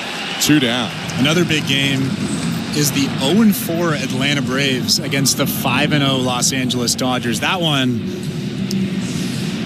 it's tough. That is tough. The Atlanta Braves are not an 0-4 team, just like the New York Mets are not a 1-2 team. But that's at Dodger Stadium. Starts at 10:10 Eastern, and that's Tyler Glasnow. Grant Holmes, I think. Grant Holmes. First pitch to Dylan Cruz, misses down and away, ball 1. 2 outs and the base is empty. By the way, the Athletics Cubs pitching matchup is Joey Estes against Ben Brown. It'll be Estes' season debut. 1-0. Swing and a deep drive, center field. Lucas sprinting back at the warning track, curling near the wall, little bunny hop, and he makes the catch just in front of the fence to end the inning. Great contact from Cruz, but just contained by the Rogers Center dimensions. Scoreless 5 innings so far for Bowden Francis. Blue Jays up 4-0, middle of the fifth. You're listening to Blue Jays Baseball, brought to you by your local family-owned Crown Rust Control Center, streaming on the Sportsnet app and the Sportsnet Radio Network.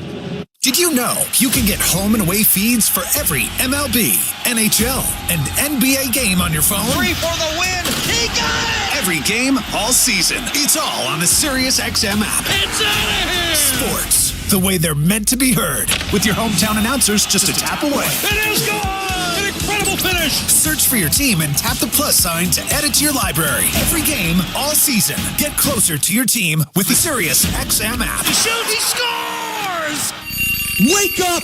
Wake up, everybody! This is Steve Phillips from the leadoff spot on MLB Network Radio. Join me and former Major League Baseball players Eduardo Perez and Xavier Scruggs as we react to all the latest news and scores across baseball and have plenty of fun along the way. Steve, you were so right about that. I don't know if anybody else thinks we're funny, but I think we're funny. Why are you putting us or we into this? The leadoff spot, weekdays at 7 a.m. Eastern on MLB Network Radio, Channel 89, and on the SiriusXM app. Let the games begin. again. On Sirius XM, you get all the sports play-by-play you want and all the live sports talk you need. It's always a home game when you listen to the NFL, NHL, NBA, and MLB on the Sirius XM app. How good is that? We fuel your fandom with NASCAR, the biggest college games, PGA, and soccer. And when news breaks, hear instant reaction. We got a big developing story out of Cincinnati. The Sirius XM app. Everything a sports fan needs, all in one place. Fantasy Sports Radio is helping you win whichever fantasy sport you play. Right now on Channel 87 and always on the Sirius XM app. Blue Jays baseball presented by Crown Rust Protection. Bottom of the fifth inning, 4-0. The Blue Jays lead the Nationals in the series opener. Bo Bichette stands in. Third time he'll face Michael Soroka. Canadian righty winds, twists, delivers, misses well up and into Bichette. 1-0. Bichette didn't like that one, staring back at Michael Soroka. Obviously, he didn't mean to do that, but it's never a good feeling when 95 comes by the chin. 1-0. Foul right back. 93 up and in, but a little further away from the body. It's 1-1.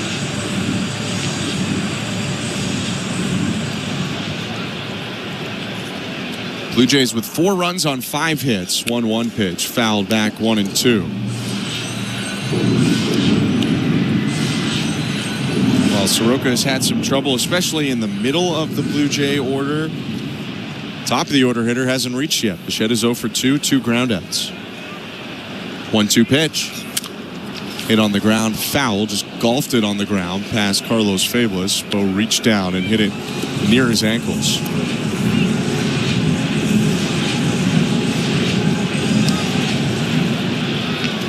Nationals' pen is loosening up. Lucas Sims starting to throw.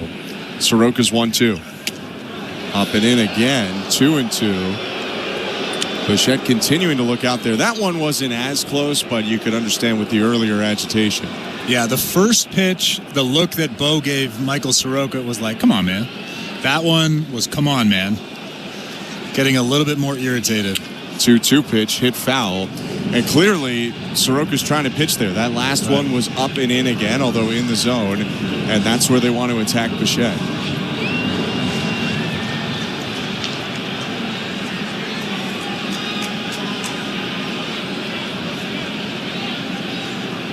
Another 2-2. Swing and a miss, strike 3. Bo came out of his shoes for a breaking ball there, and Soroka punches him out, 1 down. And that's what those fastballs inside does. It opens up the outside part of the plate. That wasn't a great curveball or slider, from Michael Soroka, but Bo Bichette was so concerned about the inside part of the plate that it really opened up the outside part, and then he became susceptible to that right there. 1 out, the pitch to Vlad Guerrero Jr. is hit high and deep. Left field, Wood going back, but on the warning track, he'll make the catch just on the edge of that dirt. 2 outs. Vladimir Guerrero Jr. just missed that pitch. It was a slider right down the middle. He was a hair out in front. Hit it off the end of the bat. I thought that thing was at 450 feet. It looked good off the bat. It died a little bit headed out there. And now 2 outs with Anthony Santander at the plate. 4-0 Toronto, no one on base. And the pitch. Swing and a rope foul, right field line. Just got over the netting and into the seats. It's 0-1. It's a ball that was always one to make the fans look out for it 5 to 10 years ago and before that, but you don't see him get around the netting that often anymore. As the next pitch misses in the dirt, 1-1. I'm wondering how many people that were sitting over there in that little section thought, yeah, I'm going to get a foul ball today. Yeah, I don't think any. That had a ton of topspin on it.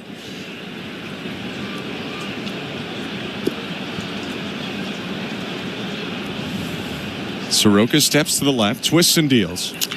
And Santander hits a mile-high pop-up back of second. Garcia in shallow right makes the catch and ends the inning. 1-2-3 for Michael Soroka. He keeps it a 4-0 Blue Jay advantage as we go to the 6th. You're listening to Blue Jays Baseball, brought to you by your local family-owned Crown Rust Control Center, streaming on the Sportsnet app and the Sportsnet Radio Network. Spring is here. We are all happy to see winter in our rearview mirror.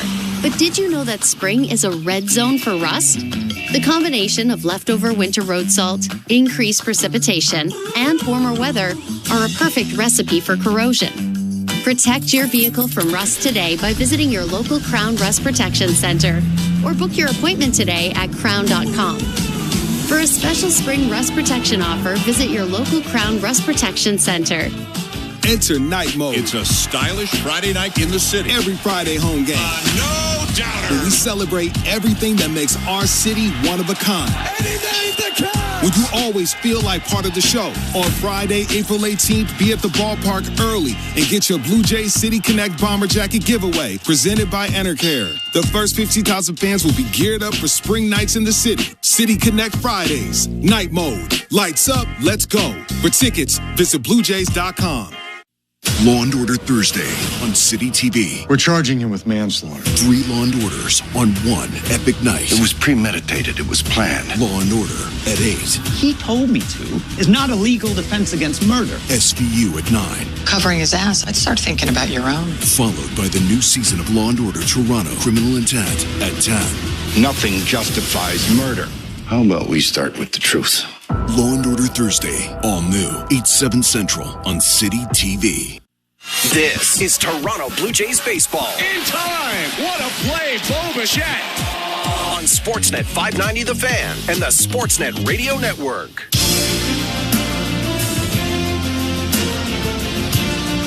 We race along to the 6th inning at Rogers Center with the Blue Jays leading the Nationals 4-0. Bowden Francis into the wind, deals to Jacob Young. First pitch heaters, strike one.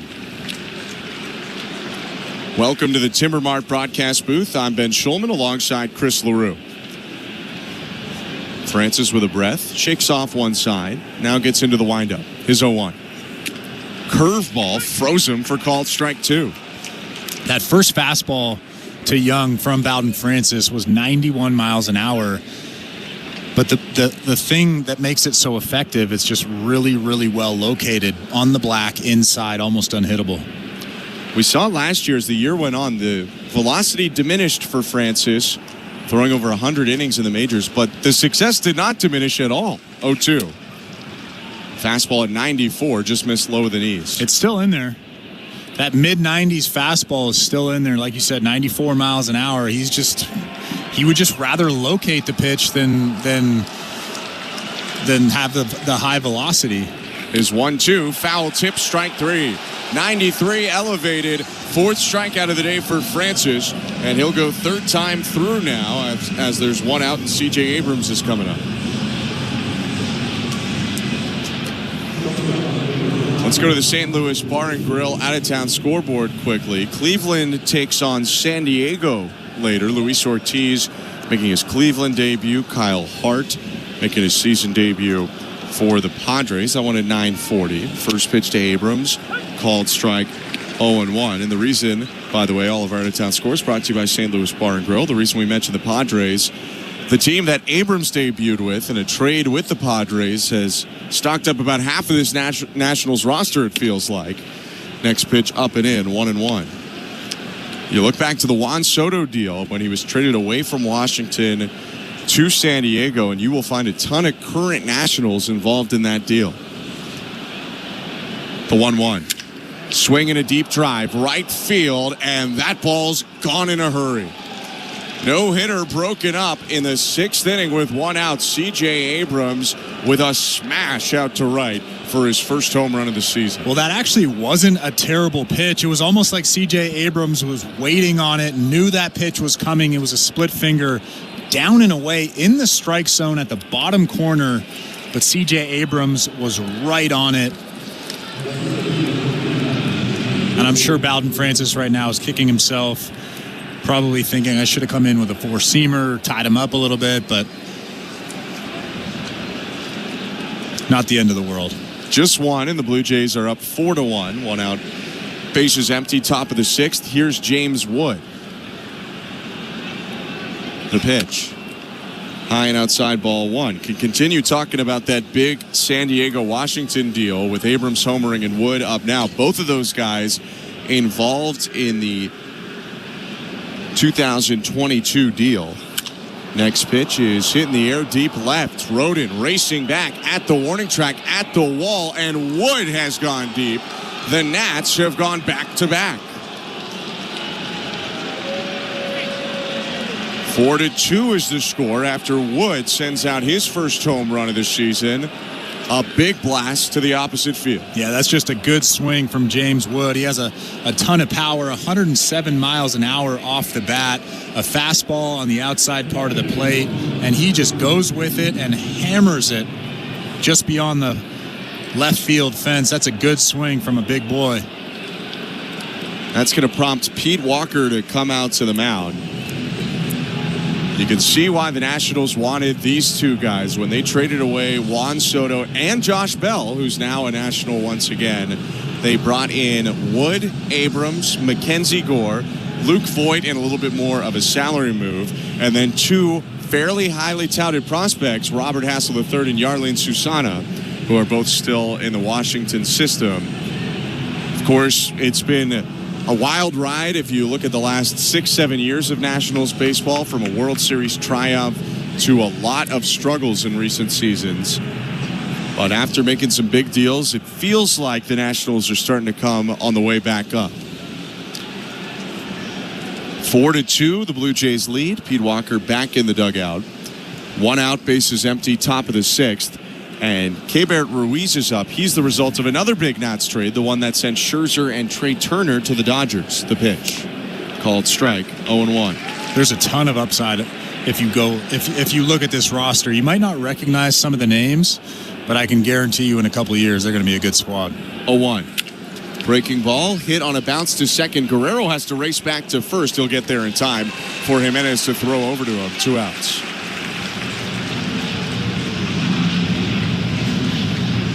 Just to peer back once more at the St. Louis Bar and Grill out-of-town scoreboard. Another divisional game going on right now. The Tampa Bay Rays are taking on the Pittsburgh Pirates, and the Rays are beating the Pirates 4-0. 2 hits, including a double for Jonathan Arana, Cameron Meisner, Christopher Morel with RBIs in that one. And you have 2 RBIs for rookie Jake Mangum, who's playing in just his second ever Major League game. He has his first 2 hits and first 2 Major League runs batted in. The pitch to Nathaniel Lowe. Splitter outside, ball 1.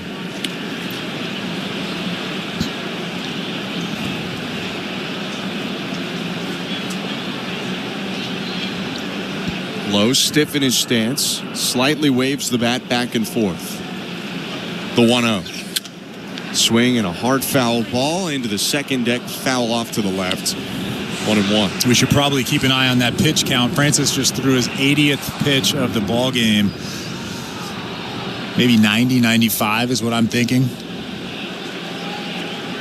Bowden winds, kicks and delivers. Swing and a miss. Beat him up top with 91, 1-2.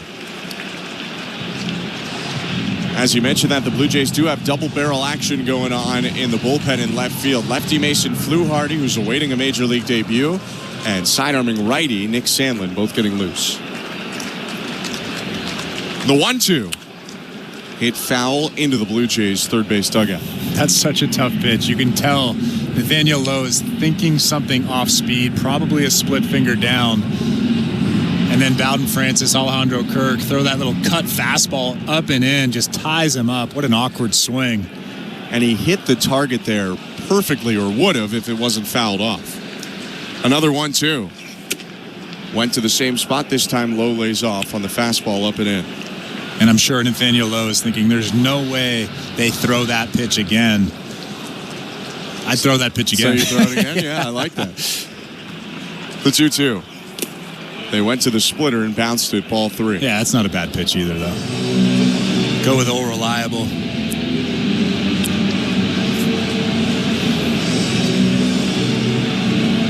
Back-to-back home runs this inning for the Nationals. Abrams and Wood both went deep with 1 out, but those are really the only blemishes today for Bowden Francis.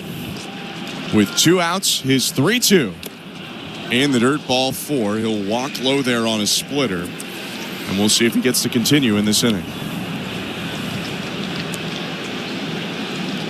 This is a tough spot for a guy that's never pitched in the big leagues for Fluharty to come into. You're up by 2 in a big game, a big spot. I'd keep Bowden Francis in this ballgame right here. It's a left-handed hitter up in Josh Bell right now, and they are leaving Francis in. Bell is 0 for 2, a line out and a ground out. Bowden from the stretch, looking in. And now the pitch. Called strike.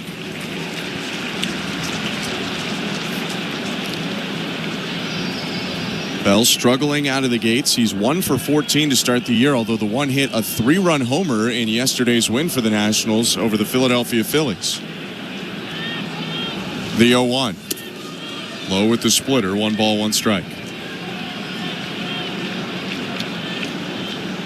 You look back, though, to Bell's previous stints with Washington. They are about the most successful points of his career. Longtime Pirate and had some good seasons there, but he had OPSs well over 800 in 2021 and the first half of 2022. 1-1 pitch in the dirt, gets through the legs of Alejandro Kirk and up to second base, goes low. That'll be another wild pitch for Bowden Francis, although you feel like both of them probably fell more on the backstop than the pitcher. Yeah, the first one was for sure a passed ball, in my opinion, but that one right there was a tough play for Alejandro Kirk, a split finger that Bowden Francis yanked. That's a tough play for any catcher, really. It's 2 balls and 1 strike and a runner in scoring position. Nationals have got themselves back into the game. It's 4-2. The pitch home. Foul tip. Got him way out in front on the slow curve at 73. 2 balls, 2 strikes. This is a big pitch. Josh Bell has a ton of power. You don't want to leave something over the middle here. Bell, a one-time All-Star, one-time Silver Slugger. Can tie this game with a swing.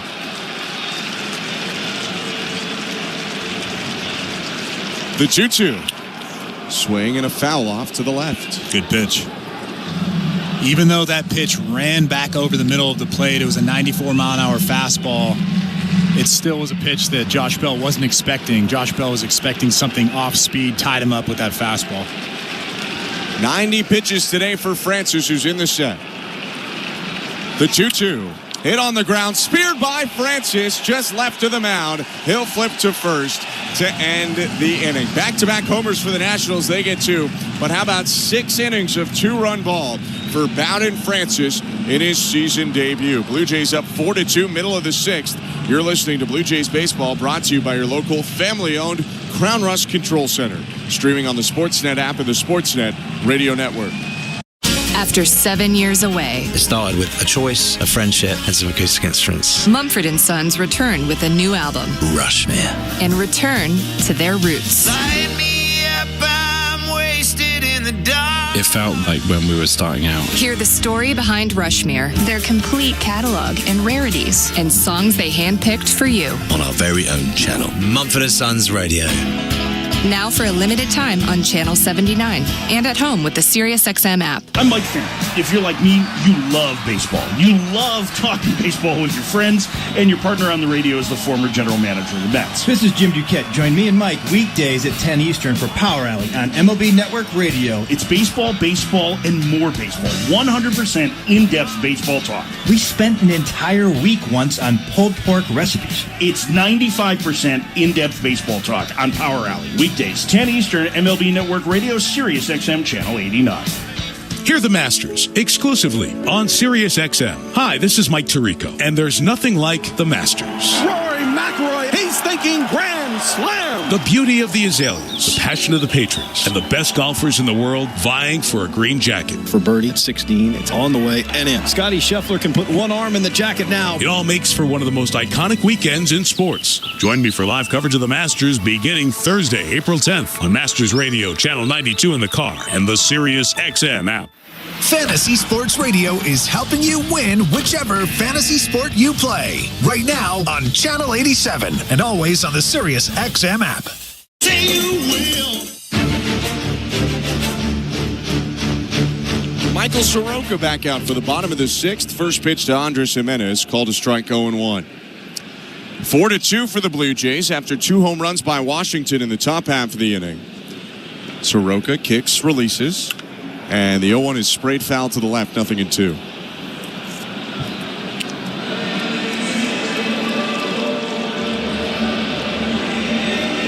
Jimenez has had Soroka's number today. A solo home run and a walk. 1 RBI on the day, 2 runs scored. The 0-2. Bounce to the plate. Soroka's given up 4 earned runs on 5 hits in 5 innings, but he's only thrown 82 pitches. That's probably why he's still in this ballgame. Lucas Sims was up for a moment last inning. Now, Keibert Ruiz is going to go out to the mound with Eric Backus, the home plate ump. And Dave Martinez and the training staff are going to come out to check on Michael Soroka. This is the last thing that anyone wants to see right now. Soroka having dealt with significant injuries for a lot of his career. And he's in some conversation right now with his manager, Dave Martinez. And he's going to walk off the hill. So you hate to see that for a very talented Canadian player in Michael Soroka, but his day is done after 5+ innings and a couple of pitches here in the 6th. That means it's going to be a pitching change, which is brought to you by Home Hardware. Cover all your project spaces with the Bring Beauty Tone home sale, as Colin Poche gets all the time he needs to warm up in an injury substitution. We'll send it back to the studio for the first time today. Here's Show Ali. Thanks very much, Ben. Welcome back inside Baseball Control. Show Ali with you at our downtown Toronto studios. Quick check of the out-of-town scoreboard. Let's start in Major League Baseball. Actually, a couple of finals from earlier in the day for us to get to. First, the Orioles got back in the win column. They went home to beat the Red Sox 8-5. Cedric Mullins staying hot to start the year. He had 4 RBI, a 2-run double, and a 2-run single. On the other side, Jarren Duran had 3 RBI in the loss. Now, with the loss, Boston falls to 1-4 to start the season. In Milwaukee, the Royals crushing the Brewers 11-1. The final score for KC. Michael Garcia and Salvador Perez both homering in the win. Jonathan India had 3 hits and drove in 2 runs a day after he was hit in the face by a 98.9 mile-an-hour pitch from closer Emmanuel Clase in Cleveland. So good for him for looking great. Despite today being their home opener, it's the Brewers' first 0-4 start since 2015. On the south side of Chicago, the White Sox blanking the Twins.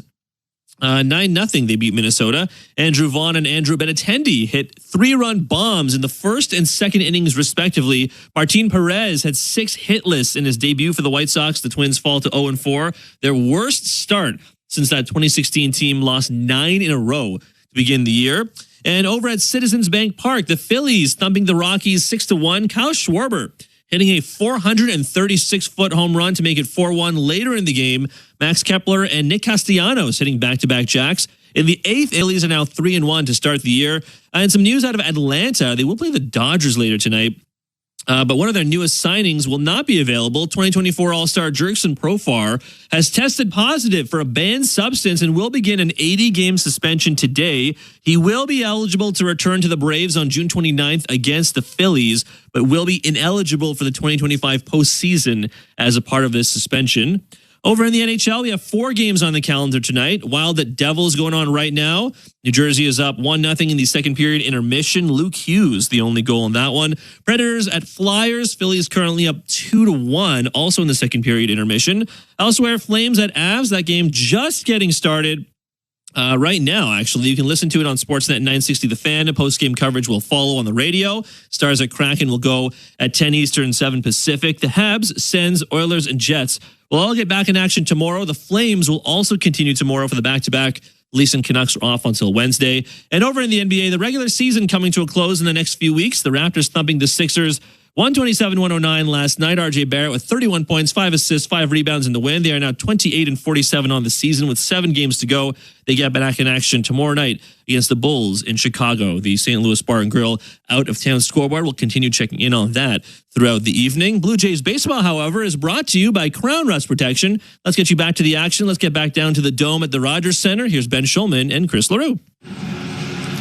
Thank you very much. Show new right-hander into the game for the Washington Nationals. It's Lucas Sims making his 3rd appearance of the year. The Blue Jays may recognize him from his stint in the second half with the Boston Red Sox last year. He enters in an unfortunate spot. Michael Soroka, Canadian starter who's dealt with injuries for a lot of his career, just exited the start after throwing a couple pitches to Andres Jimenez in the 6th inning. And Chris, you had remarked you could see him stretching his fingers out a little bit, almost like when you get hit in the funny bone, and hopefully it's nothing too serious, but figure it's somewhat arm related. I've seen enough elbow injuries, and I'm not saying it's his elbow. I'm not saying it's his arm. It could be his any hamstring for all we know. But I've seen enough arm injuries where when you see a guy squeeze his fist, kind of flex his hand, it tends to be either the forearm or the elbow, usually not the shoulder when a guy does that. Hopefully nothing serious, whatever it is, but Soroka lifted from his first start of the year. And now a 1-ball, 2-strike count. Jimenez will reassume against the new pitcher in the righty Sims. The kick and the pitch. Down and in. Check swing. Appeal down to third. No swing. So it's 2-2. 4-2 for the Blue Jays. Jimenez, Kirk, Springer to hit this inning. Sims has a sweeper, four-seamer, cutter, and curve. His 2-2. Almost hit him in the foot. He did hit him. Breaking ball caught Andres Jimenez in that back left foot. And so he'll have first base with nobody out. That slider actually hit him in a tough spot right on the top of the foot. But Andres Jimenez had a huge smile on his face. It actually got him in the shin, the lower shin on the lower part of that leg, but a huge smile on Jimenez's face, so that's a good sign. He's down at first base talking with Mark Budzinski. We did see him take off already and swipe a bag for his 100th career. See if he thinks about getting going again. Alejandro Kirk to the plate, 1 for 2, a double and a run scored. The pitch, Jimenez takes off, pitches high, a ball, throw down to second, and they got him. Either it was a pitch out of some sorts or maybe a call just to help a throw. High fastball, perfect setup for Ruiz. The Blue Jays, though, are still watching the replays in their dugout, and they're going to ask for a challenge. Interesting. The ball was there well ahead of Jimenez, but it was also well ahead of Jimenez the first time he stole a base. He got around it the first time. On the second base. Maybe he got around it again. We'll have to watch the replays and see. Yeah, he did one of those swim moves. You see Vladimir Guerrero Jr. do that really, really well out at second base. And honestly, he looks safe. I know the call on the field is out, so we know that really matters. For sure. But watching that replay, he looks safe. Will they change it? I have no idea, but he looks safe to me. It looked like he avoided the tag with the swim, and so instead of it going into his left arm, it hit more into his leg, and it looked like the right hand already hit the base when the tag was applied. But your point, Chris, is crucial. The call on the field has a huge weight on what happens here. And we'll have to wait and see. Laz Diaz, the crew chief, Derek Thomas, the second base ump who made the call, are together right now in between the mound and first base, awaiting the news from the replay review center. Well, Jimenez looked up from his slide right at Derek Thomas. And as Derek Thomas was giving the out call, you could see Jimenez kind of wagging his finger like Dikembe Mutombo.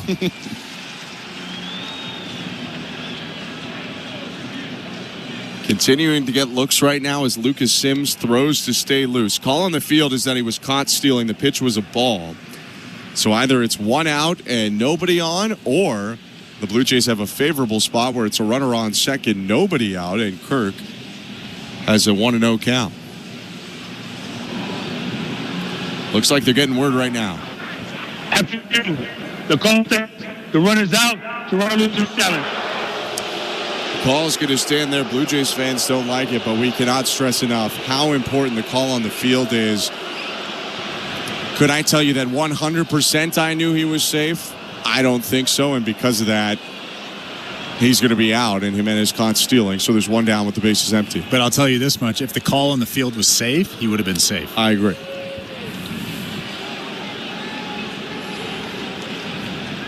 Sims deals now to Alejandro Kirk and misses high ball, too. It's been a very stop-start inning so far in the bottom of the 6th. Blue Jays leading 4-2. Nationals with the last 2 runs on back-to-back homers by Abrams and Wood in the top of the 6th. 2-0 from Sims. Foul tip, 2-1.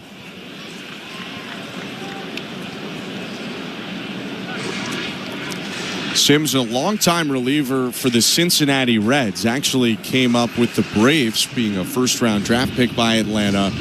Debuted as a starter in 2017, but was flipped in the initial Adam Duvall trade. He's been a Brave a couple times The 2-1. Up and in ball 3. And was in that Cincinnati pen 2018 to 2024 until the deadline when he was traded over to the Boston Red Sox. Righties 3-1. Popped up behind the plate. Foul. Looked like it was heading towards us, but it'll die more in the 100 level and fall into the seats. 3-2. That's got to be so fun to be from Georgia. You're drafted by the Braves, and you play for the Braves for parts of 6 seasons.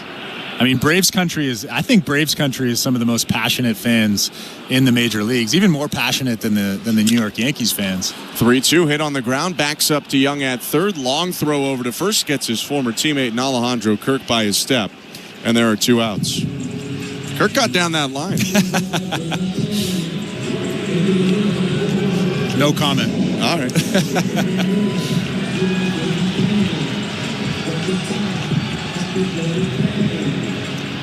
2 outs. George Springer up to the plate. He's 0 for 2 today. A pair of strikeouts against Soroka. We'll see if he has better luck against Sims.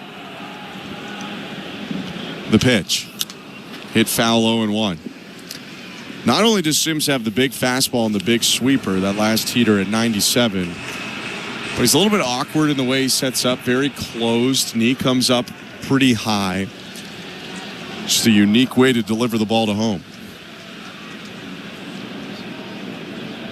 Time called by the home plate umpire Eric Backus, and now everyone ready to go again. They'll reset the pitch clock. 4-2 Blue Jays. 2 outs, bases empty. Bottom of the 6th. And the 0-1. Inside. Springer backs out of the way. 1 ball, 1 strike. And I find that GMs now, guys that are a part of putting teams together, they're not looking for just a regular flamethrower out of that bullpen. They're looking for different looks. Guys like Sims, guys like Sandlin, who's warming up right now. Swing and a miss at the 1-1, and it's 1-2. Sidearm guys with split fingers, different arm angles. I mean, if I'm putting together a team, that's what I'm doing. It's not enough anymore to just throw 95, 96, 97. Guys are used to that. The 1-2. Swing and a deep drive. Left field. Headed toward the bullpen. It's off the top of the wall. Springer sprinting for second. The throw off line, and he'll dive in head first with a double. Wood got it back in quickly. If it was on line, he would have had Springer by a mile, but the throw veered toward right center. Garcia had to scramble to get it, and Springer's in scoring position with 2 outs. Well, I think George Springer gambled coming around first base. James Wood fielded that ball perfectly off the fence. And if he made an average throw to second base, he got George Springer by a mile, but that throw into second base was nowhere near the bag, and George Springer has himself a double. After parts of 3 batters faced for Lucas Sims, he is going to come out of the ballgame with Springer on second and 2 outs. This pitching change is brought to you by Home Hardware. Cover all your projects bases with the Bring Beauty Tone home sale. New pitcher into the game, Colin Poche, and before he gets going, let's go back to the studio with Show Ali. Thanks very much, guys. Welcome back inside Baseball Control. Show Ali here with you in our downtown Toronto studios. Let's take another check of the St. Louis Bar and Grill out-of-town scoreboard. Again, in Major League Baseball, a couple of games going on right now. The Cincinnati Reds currently pummeling the Texas Rangers. The Reds are up 14-1 in this game. Ellie De La Cruz has 5 RBI. Matt McClain has 3 RBI, which was a 3-run shot earlier in this game. And the Reds getting a terrific start. Their first starter going 7 innings since Tom Seaver made his start for the Reds back in the 70s. Elsewhere, we have, the Rays currently beating up the Pirates 5-0. The Mets currently beating up the Marlins in Miami 10-2. The Cardinals up on the Angels 2-1 in St. Louis, and the Giants are on the road at Minute Maid Park in Houston. The Giants in the bottom of the 3rd inning are up 1-0. A little bit later on tonight, we'll get Guardians at Padres. That game goes in about 45 minutes. At the same time, we'll get Tigers in Seattle. Cubs will take on the Athletics, not the Oakland Athletics, simply the Athletics. That game goes in about an hour's time. And then right around the same time, the Braves are in Los Angeles to take on the Dodgers. In the NHL, 3 games on the go right now. Scores still remaining the same everywhere. Luke Hughes has the Devils up 1-0 in the second period. Intermission on the Wild. The Flyers up 2-1 on the Preds. And this game just underway. 5 minutes into the first period. 0 between the Flames and the Avalanche. Blue Jays baseball is brought to you by Crown Rust Protection. Let's get you back to the action at the Rogers Center. Here's Ben Schulman and Chris LaRue. Thank you very much, Joe. Blue Jays going to a pinch hitter. Ernie Clement will come off the bench, replacing lefty swinger Will Wagner because of the pitching change by the Nationals. They've brought in the southpaw Colin Poche, longtime Tampa Bay Ray in his first season out of St. Petersburg. He pitches with the Nationals. The pitch. High ball 1. Four-seamer slider is the mix for Poche, who for years was one of the more dominant lefties in the American League. Go back to 2023, a 2.23 ERA in over 60 innings. 1-0. Low 2-0. Poche, 6'3", 225 pounds, out of Flower Mound, Texas, was a 14th round pick in 2016 by the Arizona Diamondbacks. Dealt over to the Rays in the Steven Souza deal. 2-0. Called strike.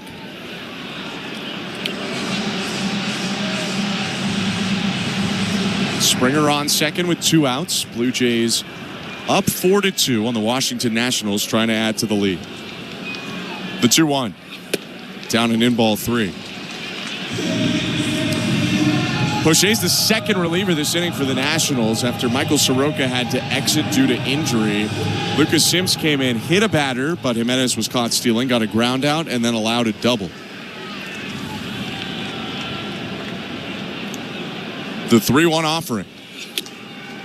Called strike inside edge, full count. Looks like another pinch hitter potentially coming up. Davis Schneider is on deck. Relievers throwing in both bullpens. Blue Jays have Barnes and Sandlin up. Eduardo Salazar for Washington. 3-2. High ball 4 and a rare walk. Extremely rare for Ernie Clement. I'm assuming that Jacob Barnes is warming up if the Jays score a couple of runs here. Nick Sandlin will come into this ball game if it stays a 2-run ball game. I think that's a safe assumption on your end. Blue Jays have 3 more innings to cover. No Jeff Hoffman today, but they do have Chad Green, Jimmy Garcia available, so you just need 1 inning covered outside of the big 3. The pitch to pinch hitter Davis Schneider. High ball 1. He's in for Nathan Lucas, another left-handed hitter lifted for a right-handed hitting substitute.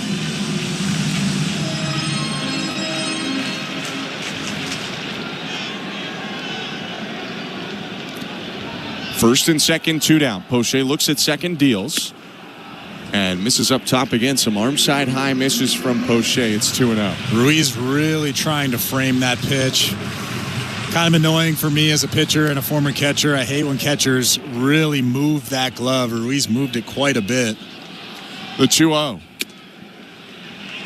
High ball 3. I'm almost positive that Davis Schneider is using a torpedo bat right now. So I know that he's the only guy on the team that owns one. If he has one, it's not as exaggerated as some of the others, but I think you're right. It's got kind of that softball bat shape to it. 3-0. High ball 4. How about the irony of that? You break out your torpedo bat, you don't get a strike in 4 pitches. Bases are loaded on the walk, though. Springer up to third, Clement to second. Schneider up to first, 2 outs. He didn't even swing the bat, didn't make contact at all with the ball. A big walk there. Big run standing out at third base. That's going to prompt Jim Hickey to go out to the mound in what's been a long 6th inning. This has been an unfortunate theme for the Nationals to start the year. Their bullpen has really struggled. If you look back at the Philly series, they lost 2 of 3 in that series, winning on the final day. Their starters only allowed 2 earned runs in 17 1/3 innings across the 3 games. Their bullpen allowed 16 earned runs in 10 2/3 innings. Almost no one got out of that series unscathed. Today's a little different. The starter had some struggles, but they're still in this game. They need the bullpen to keep it that way. 4-2 for the Blue Jays. 2 outs, bases loaded. Left on left matchup for Poche against Alan Rodin. The pitch. Up and in, ball 1. Poche's now thrown 5 straight balls. Overall, he's thrown 9 balls, only 2 strikes in 11 pitches. His 1-0. Up and in, 2-0, and not all these are close misses. Some of them are well off the plate, like that last pitch.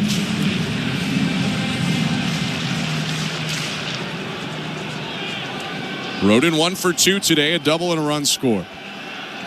The 2-0. Called strike, 2-1. Rodin tried to duck at the elevated fastball to make it look a little higher than it was, but it just caught the top of the strike zone.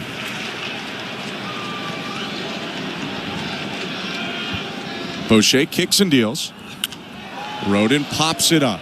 Foul territory, third base side. DeYoung near the camera well, reaches up, and that one actually ended up on the netting over the dugout. That'll keep Rodin alive. DeYoung, meanwhile, visited his former home dugout, went down a step or two. He wasn't exactly sure where the steps and where the railing were. Interestingly enough, nobody was helping him out. Normally you see some guys go over there and make sure they don't fall in the dugout, but... Although a little less when you're going to the away dugout. But he does have some former friends and teammates in there. 2-2.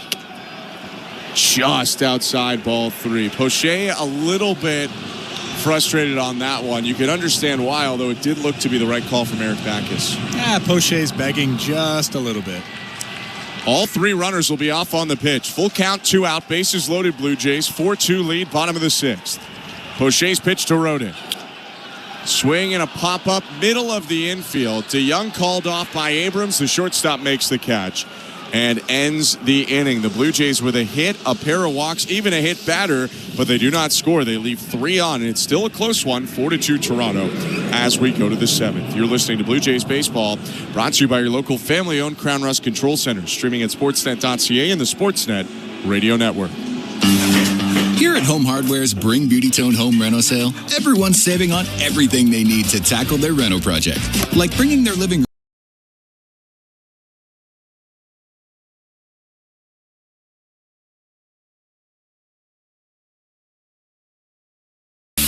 with up to $200 off Max shower units. That's better.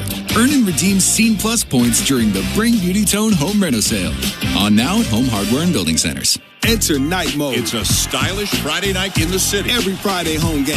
No doubter. Where we celebrate everything that makes our city one of a kind.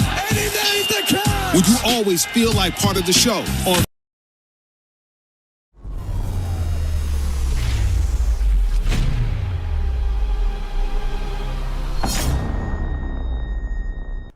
What's up, baseball fans? Thank you so much for hanging out with us during the Toronto Blue Jays matchup against the Washington Nationals. We really appreciate you being here, chatting it up, cheering on our Blue Jays. Now that you're here, please help us bring more baseball fans here to the chat by hitting that like button down below. As well, please share this link out. The more that we get this link out to social media, the more Blue Jays fans and baseball fans that will come and hang out with us to chat it up and cheer on our Toronto Blue Jays. Thank you for sharing the link. Thank you for hitting that like button. Now let's get back to the baseball. Go Jays, go! Okay, Blue Jays, let's play ball. All right. Network. Pitching change for the Blue Jays as we go to the top of the 7th inning in downtown Toronto. This pitching change is brought to you by Home Hardware. Cover all your project spaces with the Bring Beauty Tone home sale. Bowden Francis, today's starter, out of the game. Nick Sandlin, the side-arming right-hander, is into the game. A couple defensive changes we'll get to in a second as well. But first, it's going to be Sandlin right on left against Luis Garcia. The pitch. Just inside, ball 1. Now at third base, Ernie Clement. He came in pinch hitting for Will Wagner last inning and takes over his defensive spot. 1-0. Inside, 2-0. You now have Davis Schneider in left field. He came in for Nathan Lucas. That bumps Alan Rodin from left to right field and moves George Springer from right to center field. The 2-0. Swing and a miss, 2-1.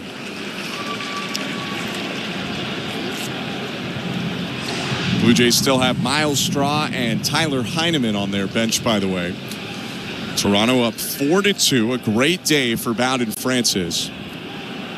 Sandlin kicks and fires. Check swing on a pitch down and in. Appeal to third. He went, says Mike Estabrook, 2-2. It's so hard to hold up on that slider from Sandlin because it looks like his fastball and then just takes a quick left turn as Brendan Little's warming up in that Blue Jays bullpen. That's a good sign.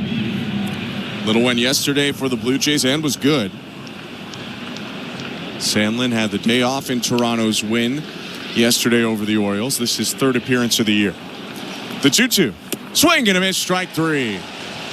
Dropped the splitter on him, and he punches out Garcia, one down. Such good stuff from Sandlin. Two really good sliders, and then that split finger that just dropped off the table.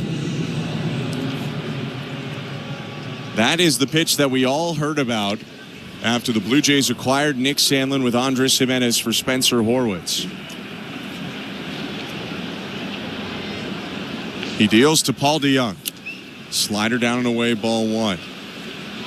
The splitter very effective, and because of it, reverse splits for Sandlin. Lefties hit 217 off of him with very little slugging at all. Righties hit 226, but when they got him, they did tend to slug pretty hard. 8 home runs he gave up to righties last year. The 1-0. DeYoung takes inside 2-0. A right-handed hitter with good pop. 24 homers last year.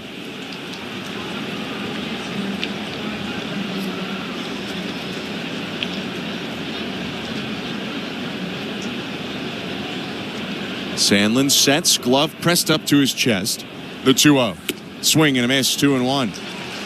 Just blew that 90 by him. That's the deception in that delivery from Sandlin. Also, you have to respect the slider and that split finger as well.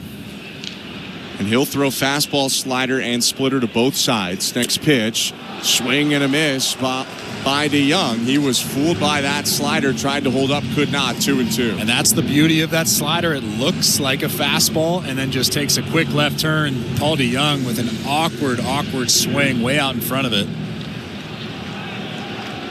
He really gets under that slider as he spins it off to the glove side. Here's his 2-2. Hit foul. What did you used to say this last year when a guy would get under a changeup or a splitter? He's throwing it like a pizza. He's throwing sliders like pizzas, but on purpose. Generally speaking, it's not good when you throw it like a pizza because you're getting underneath it. Yeah. 2-2. Just low with a tight slider that time. Ball 3. You can see Sandlin bending his knees, really wanting that call, but it was just below the strike zone. 1 out, base is empty. 4-2 Toronto, top of the 7th. The payoff. Hit foul again. Well, Sandlin gets a new baseball. Final line for Bowden Francis. 6 innings, 2 hits, 2 earned runs. Both of them came on solo homers. 3 walks and 4 strikeouts. He didn't allow a hit until that 6th inning. Absolutely ridiculous for Bowden Francis yet again. The 3-2. Hit foul yet again. We saw a lot of times with Bowden Francis last year, he would leave split fingers over the middle of the plate or fastballs over the middle of the plate, and guys would pop it up or kind of miss-hit it. He really didn't do that tonight. He made a lot of good pitches, especially inside. Another 3-2. Stroked up the middle and into center field, a base hit. That was a slider off the plate away and a really nice swing from DeYoung. Did not get too big and just guided that ball into center for a base hit. Yeah, it's actually a pretty good at-bat from DeYoung. Put up a good fight. I mean, that's a tough pitch to hit. That's way off the plate outside. Essentially should have taken that pitch. Yeah, I think if you're Sandlin, you see the swing starting and you think good things are about to happen.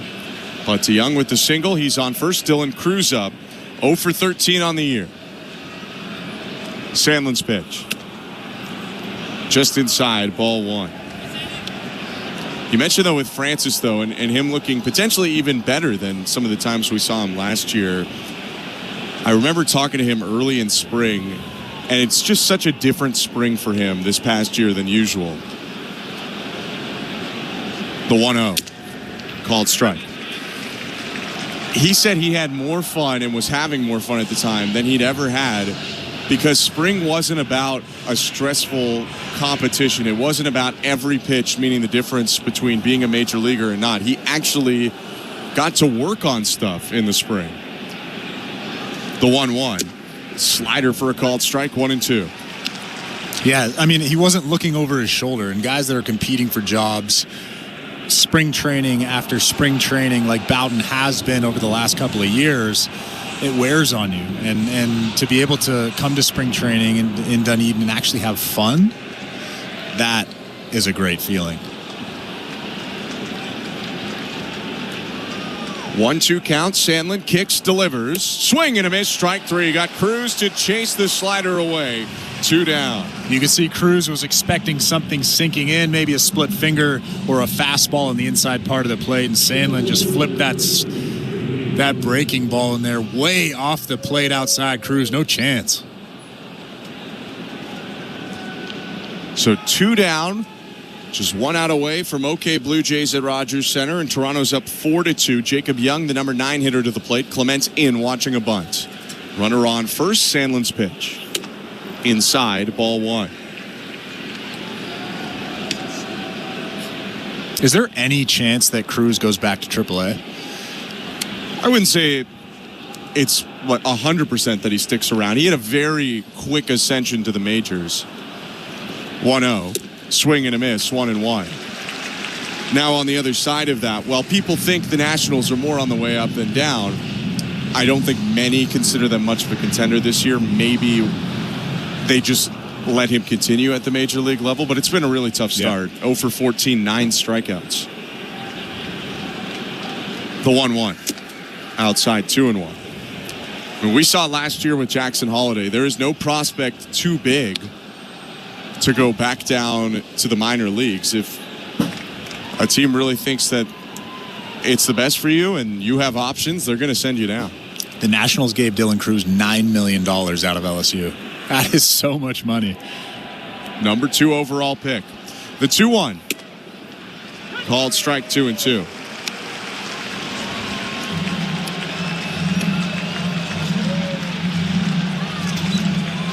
Jacob Young, meanwhile, the hitter for the Nationals, took the less traveled route from the 7th round to the major leagues. He faces a 2-2. Just down and away, ball 3. Tough pitch. Again, Alejandro Kirk, so good. One of the best of bringing that ball back, making it look like a strike. That one there was pretty solid. Runner on first to Young will be off on the pitch. Full count, 2 outs. Sandlin kicks, fires. And that one's hit out to left field in the air. Davis Schneider jogging near the corner, stops to make a one-handed catch and ends the inning. A scoreless frame for Nick Sandlin around the DeYoung shingle. A pair of strikeouts, and we go to the 7th inning stretch. Blue Jays leading 4-2 over the Nationals. You're listening to Blue Jays Baseball, brought to you by your local family-owned Crown Rust Control Center, streaming on the Sportsnet app and the Sportsnet Radio Network. Enter Night Mode. It's a stylish Friday night in the city. Every Friday home game. No doubter. Where we celebrate everything that makes our city one of a kind. Anything to count. When you always feel like part of the show. On Friday, April 18th, be at the ballpark early and get your Blue Jays City Connect Bomber Jacket giveaway presented by Enercare. The first 50,000 fans will be geared up for spring nights in the city. City Connect Fridays. Night Mode. Lights up. Let's go. For tickets, visit BlueJays.com. Drywall, an essential part of many, many projects. It's important to get it right and start with quality materials. Essentials you'll always find competitively priced at Timber Mart, like CGC, a recognized giant in the drywall industry for over 100 years and leading Canadian manufacturer of gypsum drywall. Well established and reputable, building pros and contractors know CGC, and you get exactly what the best builders trust. That's as sexy as drywall gets. Timber Mart, Canada's building center. Rogers Xfinity Internet is ready for everything, so you can search and stream and shop and study and share and play and post and work and watch and game and work out and download and Wow, that's a lot. And now you can save a lot too at the Rogers Spring Event. Visit in-store or Rogers.com and save on Canada's most reliable internet. Get Rogers Xfinity Internet and be ready to do more everything. This is Toronto Blue Jays baseball. He's at the track at the wall. He leads, and he made the catch. On Sportsnet 590 The Fan and the Sportsnet Radio Network.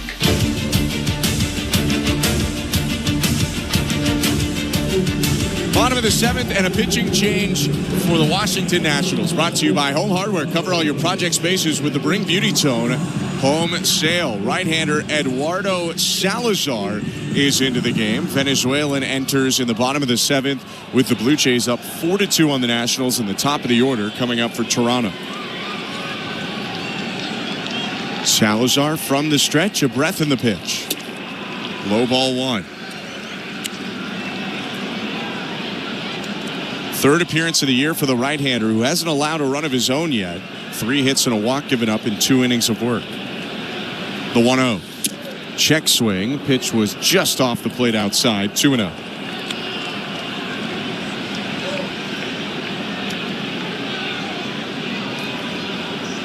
Third reliever for the Nationals in this game so far. 2-0 pitch. Called strike. This is something the Blue Jays are trying to do a better job of this year. Talked about a bit in the spring. Get into a bullpen early in a series. The 2-1. Fouled back 2-2. Felt like too many times last season a starter at the beginning of a series would go 6-7 innings. A bullpen would be fresh. And then not only would a team maybe win game 1 because the starter did well, but they'd be set up well to win game 2 or 3. Right, and we saw that yesterday with the Blue Jays. Chad Green was unavailable. Jimmy Garcia was unavailable. 2-2. Swing and a line drive. Slicing toward the right field corner. Tracked down by Cruz. 1 out. Another good swing from Bo Bichette. Didn't come up with a base hit there, but really went the other way really well. Took that fastball and hammered it the other way. Dylan Cruz with a nice play out in right field. So 1 out for Salazar, who signed with the Cincinnati Reds in 2017 out of Venezuela, debuted in the majors in 2023. His pitch to Vlad Guerrero Jr. Called strike. But yeah, mentioning the Blue Jays yesterday, you know, they got through it, but they had to throw Yariel Rodriguez in a spot that they wouldn't have before. They had Little in the 7th inning. 0-1. Swing and a pop-up near first. Low, straddling the foul line, makes the catch in foul territory for the 2nd out. And so often you can beat a team in game 3 by doing something to them in game 1. If you can really exhaust a bullpen, you're either going to force starters to stay in deeper than usual or put guys in spots they're not usually in. 2 down, Anthony Santander trying to reach for the first time today. He's 0 for 3, a line out, a ground out, and a pop fly. First pitch, called strike. Fortunately for the Toronto Blue Jays, Yariel Rodriguez came out of that pen yesterday and absolutely lit the world on fire. Before the game today, John Schneider called it the best inning of professional baseball he's seen from Yariel Rodriguez. 0-1 in the dirt, 1 ball, 1 strike.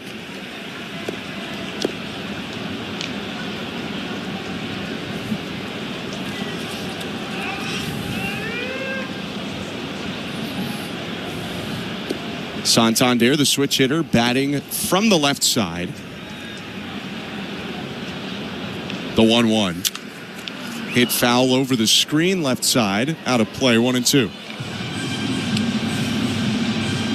Matchup here of a pair of Venezuelan players. Santander from Margarita. Eduardo Salazar from Cumana.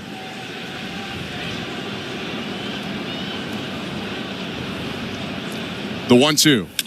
Swinging a ground ball to second on one knee. It's fielded by Garcia. His throw to first ends the inning. 1-2-3 in relief for Salazar, and we go to the 8th inning with the Blue Jays sporting a 4-2 lead. You're listening to Blue Jays Baseball, brought to you by your local family-owned Crown Rust Control Center, streaming at sportsnet.ca and the Sportsnet Radio Network. Sports Grid Radio is covering the lines, odds, and props for every major sporting event. The Final Four. Cinderella's a cute story. Cinderella always goes home at midnight. MLB opening week. They are stacked, and the Dodgers had that win total yesterday, posted at 103.5 for good reason. And the NFL Draft and the Masters are on the horizon. He's already sub 5-1 to win the green jacket. If you're betting on it, we're covering it. They're plus 320 price right now to win the World Series. Sports Grid Radio, channel 159 in the car and on the SiriusXM app. Every night after the final out, the Round Trip Roundup brings you the scores, highlights, and analysis from every game across Major League Baseball, all in less than 30 minutes. Swung on and missed, strike 3 and a no-hitter. It's the perfect way to get caught up on all the night's biggest home runs and best performances. And a high drive, deep right center. It's the Round Trip Roundup on MLB Network Radio every night on SiriusXM Channel 89 and every morning on the SiriusXM app. VSiN, the sports betting network, is back on SiriusXM. Go to channel 158 for informed wagering and fantasy advice from familiar voices like Gil Alexander, Paulie Howard, and Mitch Moss. Plus, SiriusXM mainstays Adam Shine, Rich Gannon, and the guru, John Hansen. We're getting you ready for the upcoming games with a finger on the pulse of the latest news and the moving lines and odds. VSiN, the sports betting network, is now on SiriusXM 158 and on the SiriusXM app. The UFC is on SiriusXM. Hear all the action live from the Octagon every weekend on SiriusXM Fight Nation Channel 156.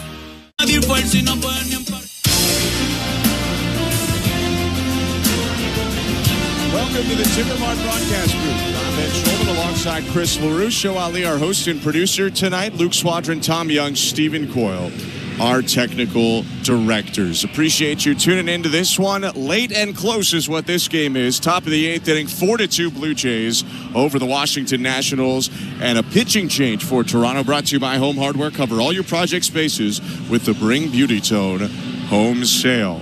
Brendan Little is the hurler right now for the Blue Jays, and there was some sort of object in center field. George Springer didn't exactly know what it was. I think it dropped from the camera bay in deep center, and they told Springer just to chuck it over the wall. So he chucked what I think was a camera cover over the wall, and now we're ready to go. Hopefully that thing wasn't expensive. Little's pitch to C.J. Abrams. Inside, ball one.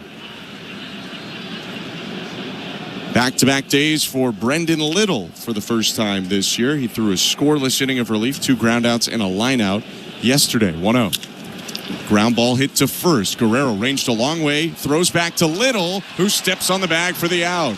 Vlad had to go to the backhand side near Andres Jimenez. Overhand throw. Good job by Little to make the catch and find the bag. Well, Vlad was working on that play a lot over the last couple of days. We saw in the Max Scherzer start him absolutely throw a seed past Max Scherzer. He's working on throwing that just with a little less velocity. He throws that one, leading Brendan Little to first base. A nice throw from Vlad. So 1 out, a new baseball for Little. A second for us to look at the Bet365 standings. At Bet365, you can watch thousands of live games, build your own bet, and could even make a bet while the game's still being played. 19 plus, play responsibly. Ontario only. We'll get to that in a sec. But first, the pitch to James Wood, left on left. Called strike. New York Yankees are 3-0, and the Tampa Bay Rays right behind them at 2-1 in the division. Orioles won today. They're 3-2. Blue Jays are 2-2. Orioles beat the Red Sox, so Boston's 1-4. The 0-1. Swing and a miss. 0-2.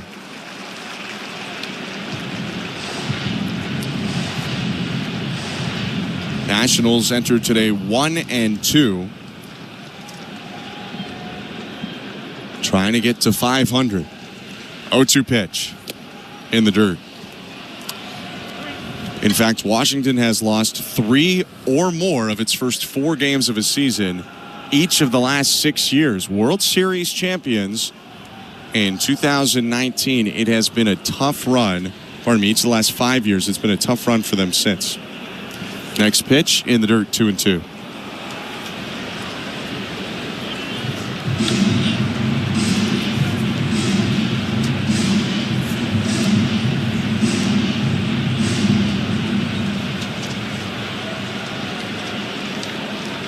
Little in the set, 1 out, bases empty, 4-2 Blue Jays, top of the 8th. The 2-2. Ground ball hit up the middle, dive by Jimenez. It gets past him into right center. Rodin cuts it off. Wood will stop after a big turnaround first and head back to the bag. He's got a 1-out single. Well, you could see Alejandro Kirk tilting his head just a little bit, maybe overthinking that pitch a little bit. They were trying to come in with a fastball, didn't quite get it in. And that's the result if you miss your spot on the inside part of the plate. A good hit up the middle. Second hit of the day for Wood. He has half of the Nationals hits overall. And now the tying run is up to the plate. Switch hitter Keibert Ruiz turns around to bat right.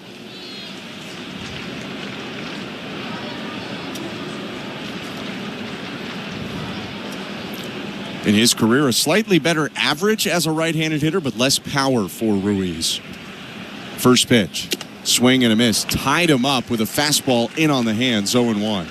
Vladimir Guerrero Jr., who is not a small human, looks tiny next to James Wood right now at first base. Wood tied with Aaron Judge for the tallest outfielder in baseball at 6'7". 0-1. Hit foul that went right in on the hands again, 0-2. Both of those last two cutters had a chance at hitting the batter, Keibert Ruiz, if he didn't swing.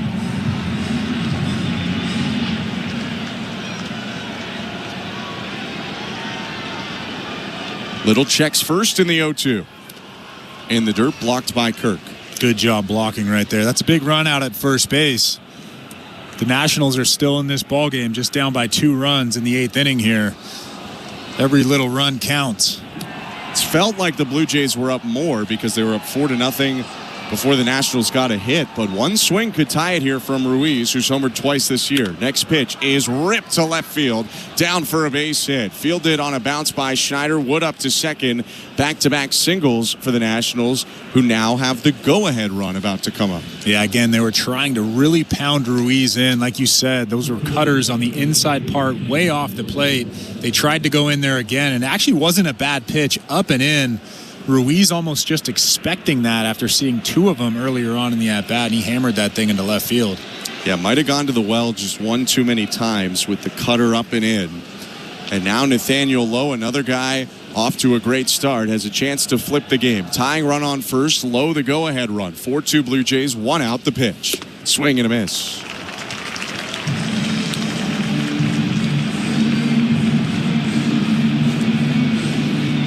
Couple of relievers getting loose for the Blue Jays right now. Easton Lucas, the lefty, and the righty, Jimmy Garcia. Next pitch, foul tip, 0-2. You can't mess around here. You got to throw something out of the strike zone. Nathaniel Lowe has a lot of power. Sinker, cutter, knuckle curve for Brendan Little, and the hard knuckle curve often the strikeout pitch. Little's going to kick the leg up, turn around, and take a look at Wood. Doesn't throw over there, but he'll reset the clock and just get a handful of the rosin back.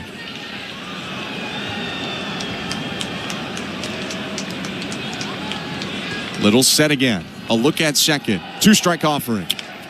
Chopped foul. Went with the knuckle curve, bottom of the zone, but it stayed up enough for Lowe to make a little bit of contact and stay alive. Yeah, that wasn't terrible location. I would like to see that maybe a little bit below the strike zone. That was actually at the bottom of that strike zone. Gave Nathaniel Lowe a chance to foul it off.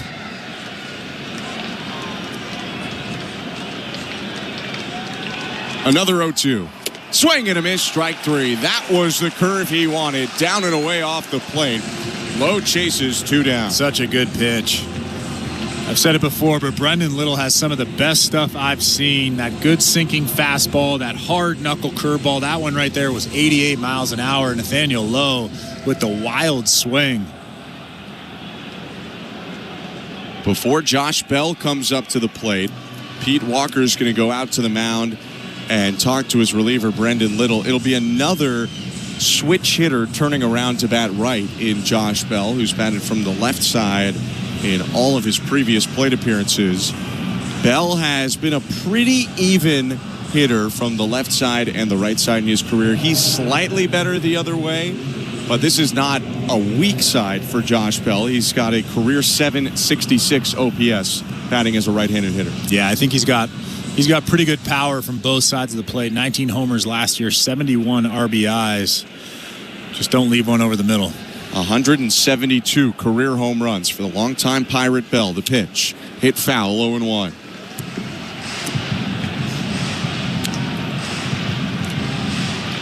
This Nationals team was last in the National League in home runs last year with 135 total on the season.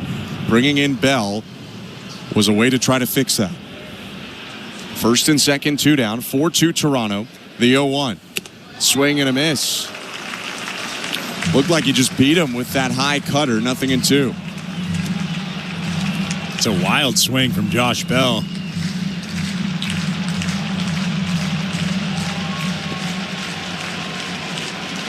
Wood leading off second base, Ruiz off first. The 0-2 in the dirt, blocked by Kirk.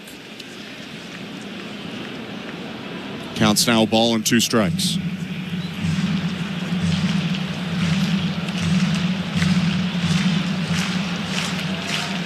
Lots of new baseballs for Little. Went to the rosin bag again. Looks like he's just trying to get a little bit of grip. Here's 1-2. Downstairs again with the curve. 2 balls, 2 strikes. It's a pretty good pitch. It's probably just not enticing enough. Out of the hand, it might be below the strike zone. Josh Bell can see that, and he's not attempting a swing there. If you want Josh Bell to swing, you want that thing to at least look like a strike out of the hand.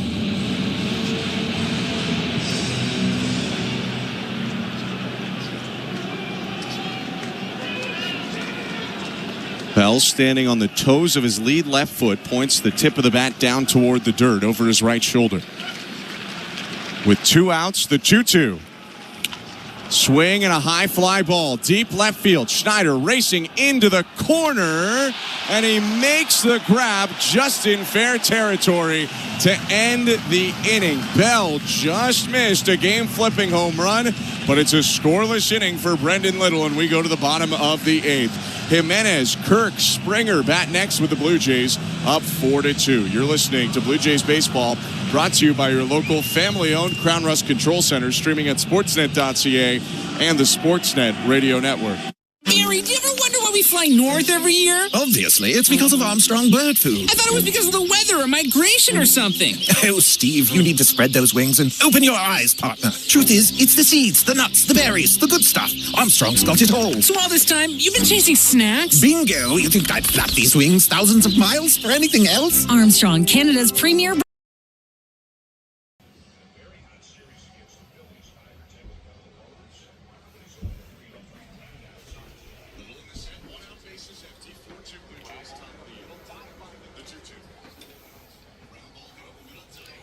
What's up, insiders? Hope you like the new graphics. Go Jays go. If you're new here, hit the subscribe button. Turn on the bell so you don't miss it when we go live for every single Blue Jays game of the season. I hope this isn't too close to me. I'm sure it is, but we're going to edit it out. Go Jays go. Let's get the victory tonight. Let's finish this off against the Nationals. Building centers. Let's see some talent. Tuesdays on City TV. The stage is set for incredible performances. I think you're friggin' amazing. The judges are looking for the next $1 million act. You devastated the stage. That will leave you speechless. You make me laugh. You leave me in awe. That was amazing. All new Canada's Got Talent. Tuesdays 8/7 Central on City TV. Or stream it on City TV Plus. This is Toronto Blue Jays baseball. He delivers a 3-2. Swing and a miss, strike 3. On Sportsnet 590 The Fan and the Sportsnet Radio Network.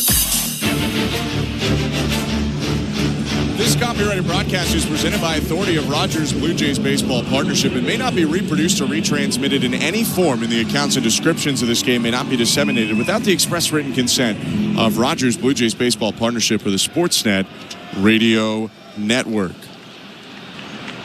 Eduardo Salazar back on for the Washington Nationals. 4-2, bottom of the 8th. First pitch to Andres Jimenez, called strike 0-1.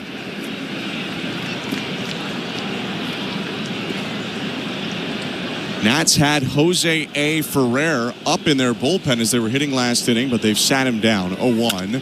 Swing and a deep drive. Left center field. That ball is down, bouncing up against the wall.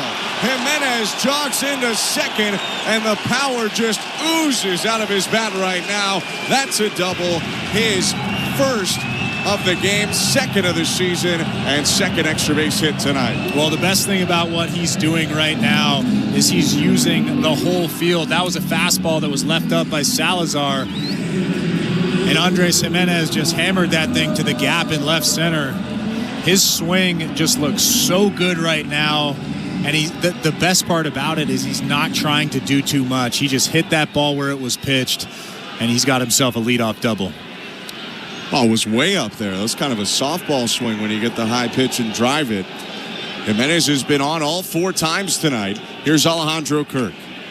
The pitch. Swing and a pop-up. First base side foul.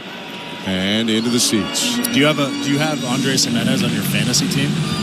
No. No. Well, you're missing out if you don't. I know. It's going to be a hot ad tomorrow, although I think he's probably owned in many leagues, if I had to guess. But I think even the Blue Jays, who talked highly about a rejuvenated Jimenez at the plate, would not have expected this kind of start. The 0-1, hit down the right field line, deep foul into the seats, 0-2. We're talking about a guy who hit 9 home runs last season, and he's got 5 extra base hits. And we're not even through the first 5 games.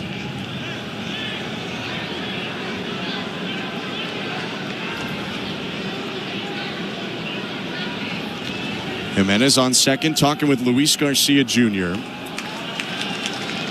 Now he takes his lead. A look from the pitcher Salazar and an offering home. Down and away, ball 1. If you go back to 2022, I know that you've mentioned this a couple of times before, but Andres Jimenez hit .297 with 17 homers and 69 RBIs. It's in there. He just has to find it again. Obviously, he's found something. The 1-2. Swing and another foul ball to the right. And he's one of those guys. I think this happens sometimes with Vlad and Bo and with Alejandro Kirk because they get to the majors young. You forget just how young they are. He's only 26 years old. So he's still growing into the player that he's going to be in his prime. The 1-2. Poked right side, bouncing through into right field, a base hit. Jimenez got a late start. He'll stop at third. He had to wait to make sure that wasn't caught. Throw comes into the plate from Cruz. It's runners on the corners for the Blue Jays after the Kirk single. Nobody out. That's a good job from third base coach Carlos Fablis. There's really no point in sending Andres Jimenez home right now. There's nobody out in the inning. And now you have runners on first and third and nobody out.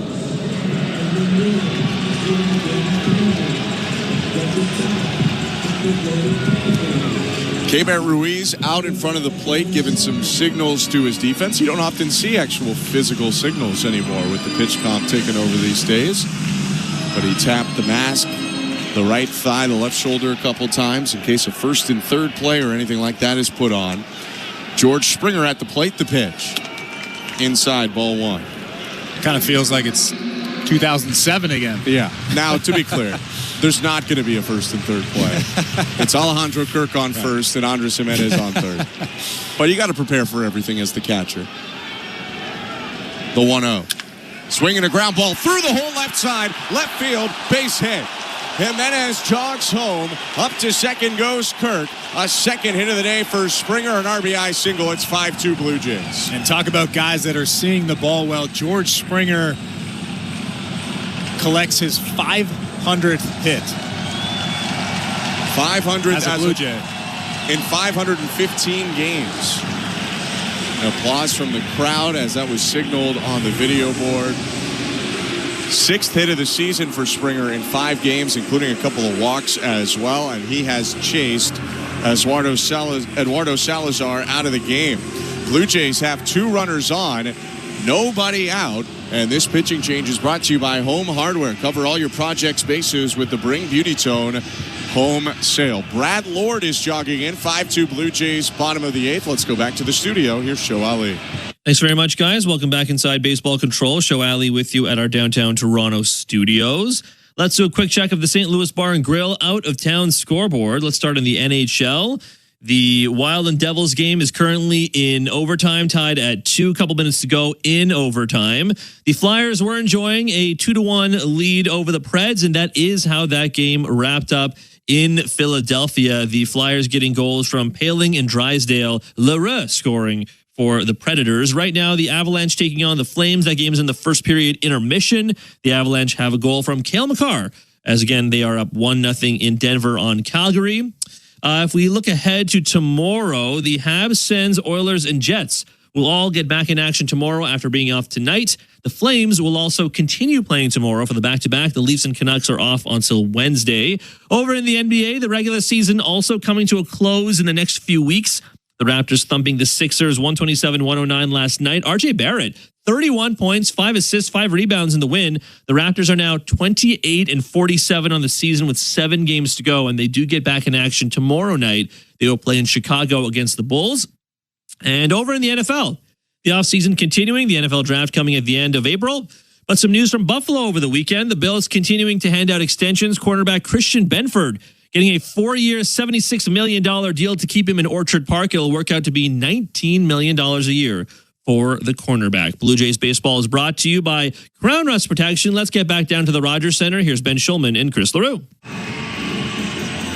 Thank you very much, Joe. Brad Lord is into the ball game, his second career Major League appearance. Lord faces Ernie Clement, first and second, nobody out. 5-2 Toronto, bottom 8, first pitch. In there, strike 1. Lord, an 18th rounder out of the University of South Florida by the Nationals in 2022. Spent last year between AA and AAA. The 0-1. Called strike, 0-2. Lord, a later round pick in the minor leagues. Did what a lot of guys do, playing minor league baseball with no huge signing bonus or certainty of the future. He went and got a job in the winter this offseason. 0-2. Swing and a line drive. Right center field. Base hit. Kirk had to wait. He'll stop at third. Springer up to second. Bases loaded for the Blue Jays. Nobody out. Second time aboard for Ernie Clement, who came on as a pinch hitter in the 6th. But Brad Lord, Chris, he's, you've been on the minor league salary. Sometimes you need a little bit more to cover your rent. So he got a job at Home Depot this winter, moving around large bags of mulch and Christmas trees as a seasonal employee. And maybe because of that, maybe not, he came back to camp a little bit more jacked than he was before, and his velocity was up a couple miles an hour. He made the team. Bases loaded, pitch to Davis Schneider is inside, ball 1. I was at Home Depot so often this offseason, I probably should have got a job there. Maybe you passed Brad Lord. Infield about halfway in, except for Lowe, the first baseman. He's even with the bag. Bases loaded, no outs, the 1-0. Schneider hits it off the handle, and it's caught at second by Garcia for the out. Throwback to first, gets Clement, who was off the bag, and that's a double play. That one looked like it had a chance to get over the head of Garcia, but Clement too far off the bag. And there are 2 outs now with runners on second and third. You have to make sure that ball hits the dirt or hits the grass. And Ernie Clement, kind of with 4 or 5 too many steps towards second base. You can see just how frustrated he is after being called out at first base. Kind of drops the shoulders and the head there. That you just can't. That cannot happen this late in a ball game. Lord deals to Rodin. First pitch is popped up back of third. DeYoung onto the left field grass, called off by Abrams, the shortstop, who makes the catch to end the inning. Brad Lord comes in, bases loaded, nobody out, gets his first 3 major league outs without surrendering a run. And we go to the 9th inning. 5-2. The Blue Jays lead the Nationals. Jimmy Garcia on, looking for the save next. You're listening to Blue Jays Baseball, brought to you by your local family-owned Crown Rust Control Center, streaming at sportsnet.ca and the Sportsnet Radio Network. Baseball Baseball is back, and you can hear every MLB game on SiriusXM. He swings, it's a drive to left. Hear your hometown announcers on the SiriusXM app. 11 strikeouts for Skeets. And talk baseball every day with our team of former players and executives on MLB Network Radio, Channel 89. I couldn't even sleep last night. I was so excited. I got up with goosebumps. Get closer to the action on SiriusXM and the SiriusXM app. Hey, baseball fans, Jim Bowden here. Spring training is officially underway, and we're bringing you inside the action. That's right, JB. I'm Jim Duquette. From the top prospects to the veteran comebacks, who's making the roster? We'll break it all down. Stay tuned as we dive into the biggest stories of the spring with expert insight, interviews, and all the latest news from all the ballparks. It's spring training like you've never heard.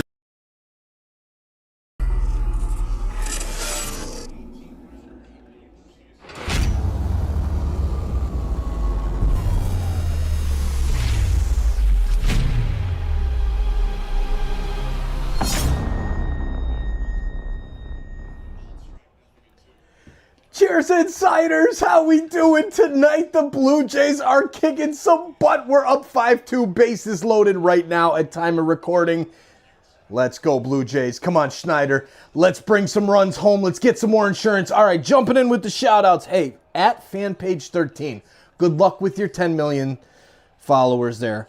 You'll do it if you calm down a little bit. You got to relax, okay?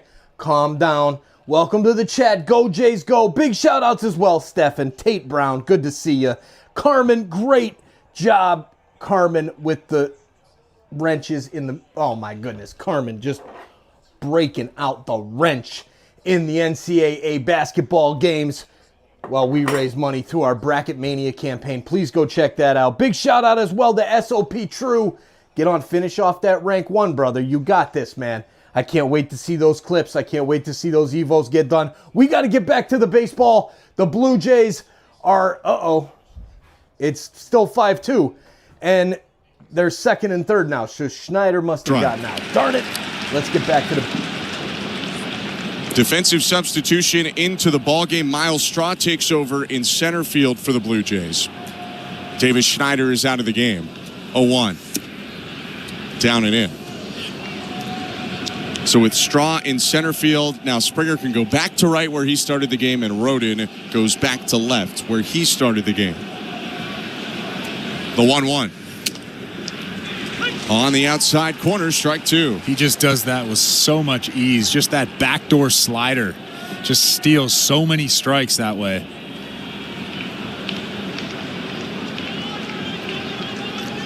The 1-2. Hit on the ground to second. 2 bounces and into the glove of Jimenez, who sets and throws to first. 1 out. Jimmy Garcia was 5 for 6 in save opportunities with the Blue Jays last year, and the one miss was after he had come back from the arm injury that plagued him for the rest of the season, hurt him after the trade over to the Mariners at the deadline. Paul DeYoung to the plate. Garcia's pitch. Called strike. No Jeff Hoffman today. He's pitched back-to-back days, so it was between Jimmy Garcia and Chad Green if a scenario such as this popped up. The 0-1. Called strike 2. 98 on the outside corner.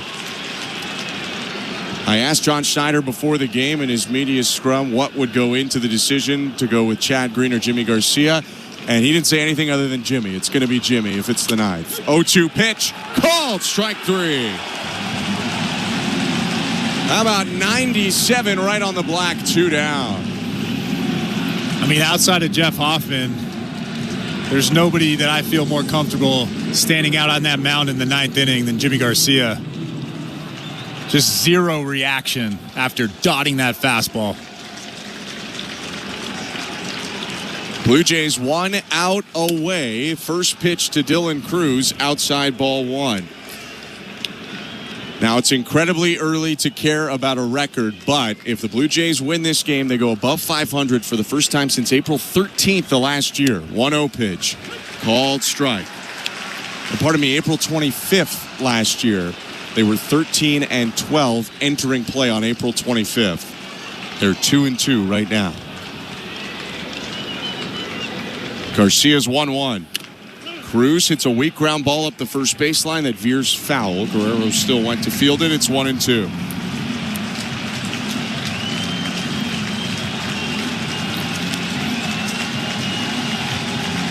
Fans on their feet. Blue Jays up 5-2. 2 outs. Bases empty in the top of the 9th inning.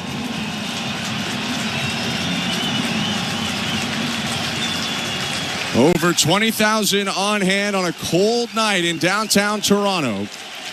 Garcia comes set at the belt. Kicks and delivers. And misses up and away at 98. 2 balls and 2 strikes.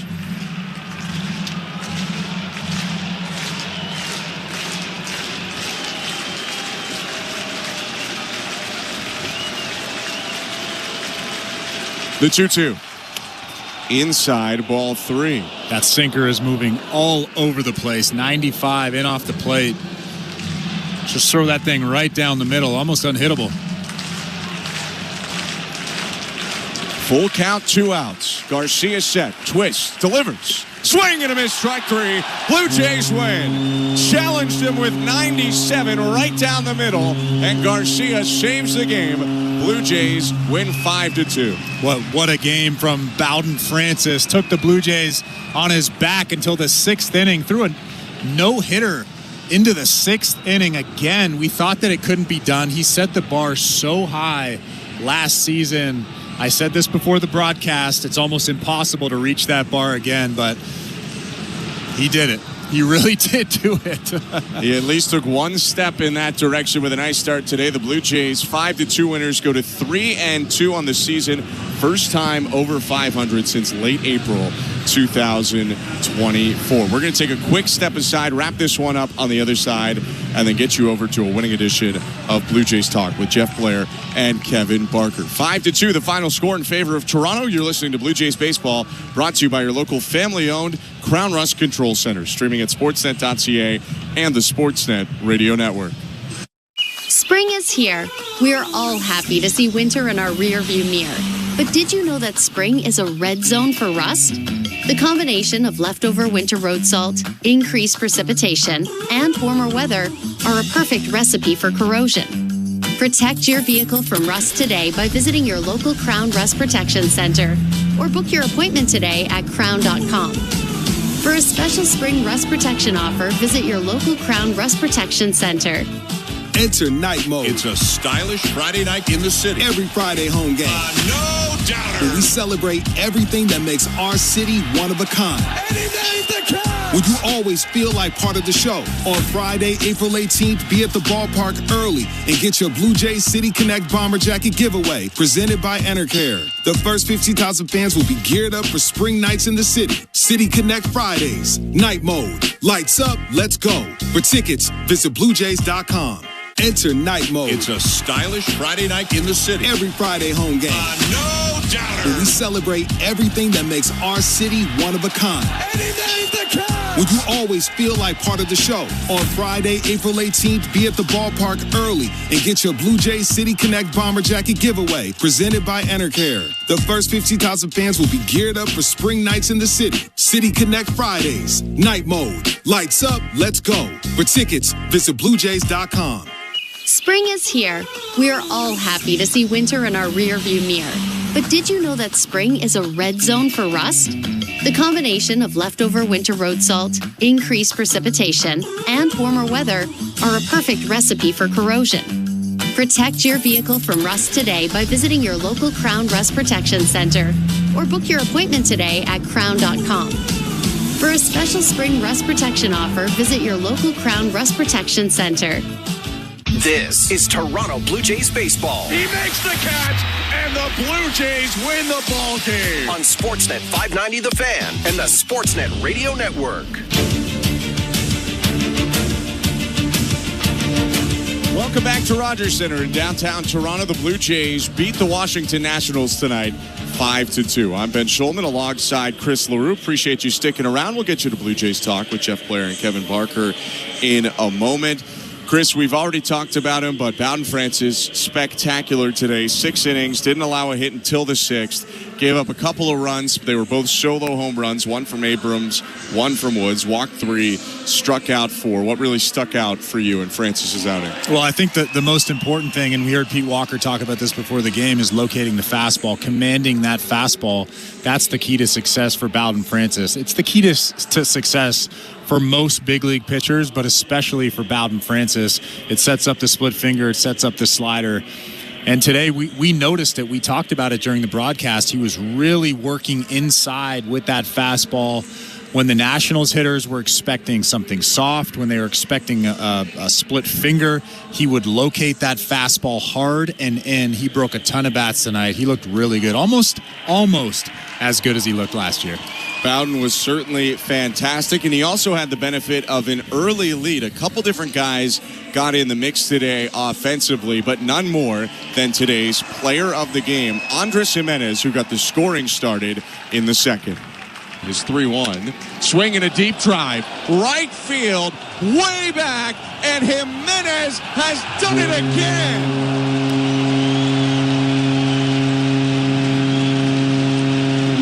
His third home run, and it's game 5 of the season. Blue Jays lead 1-0. And keep in mind, Andres Jimenez only had 9 home runs last year. He already has 3 runs scored today, stolen base.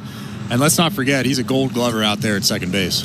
Yeah, he helped in all facets, had a double as well, scored 3 times, reached all 4 times. 2 hits from George Springer today, including a double and an RBI. He was really good. Guerrero with a double in the game. Alejandro Kirk came up with 2 hits, including a double. And the Ernie Clement, Will Wagner third base team came up with 2 hits and a walk combined. All right, Jays fans. 1 out to go. 3 strikes.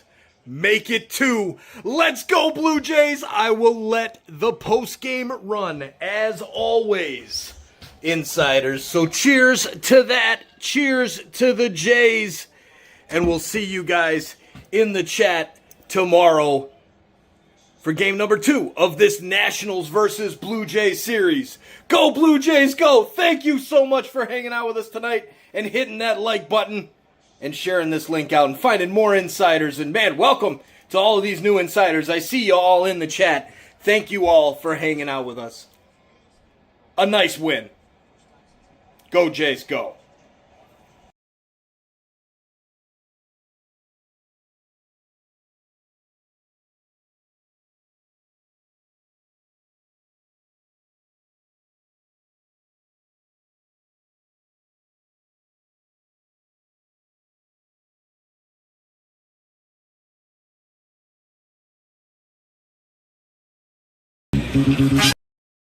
Parker, so I walked into the...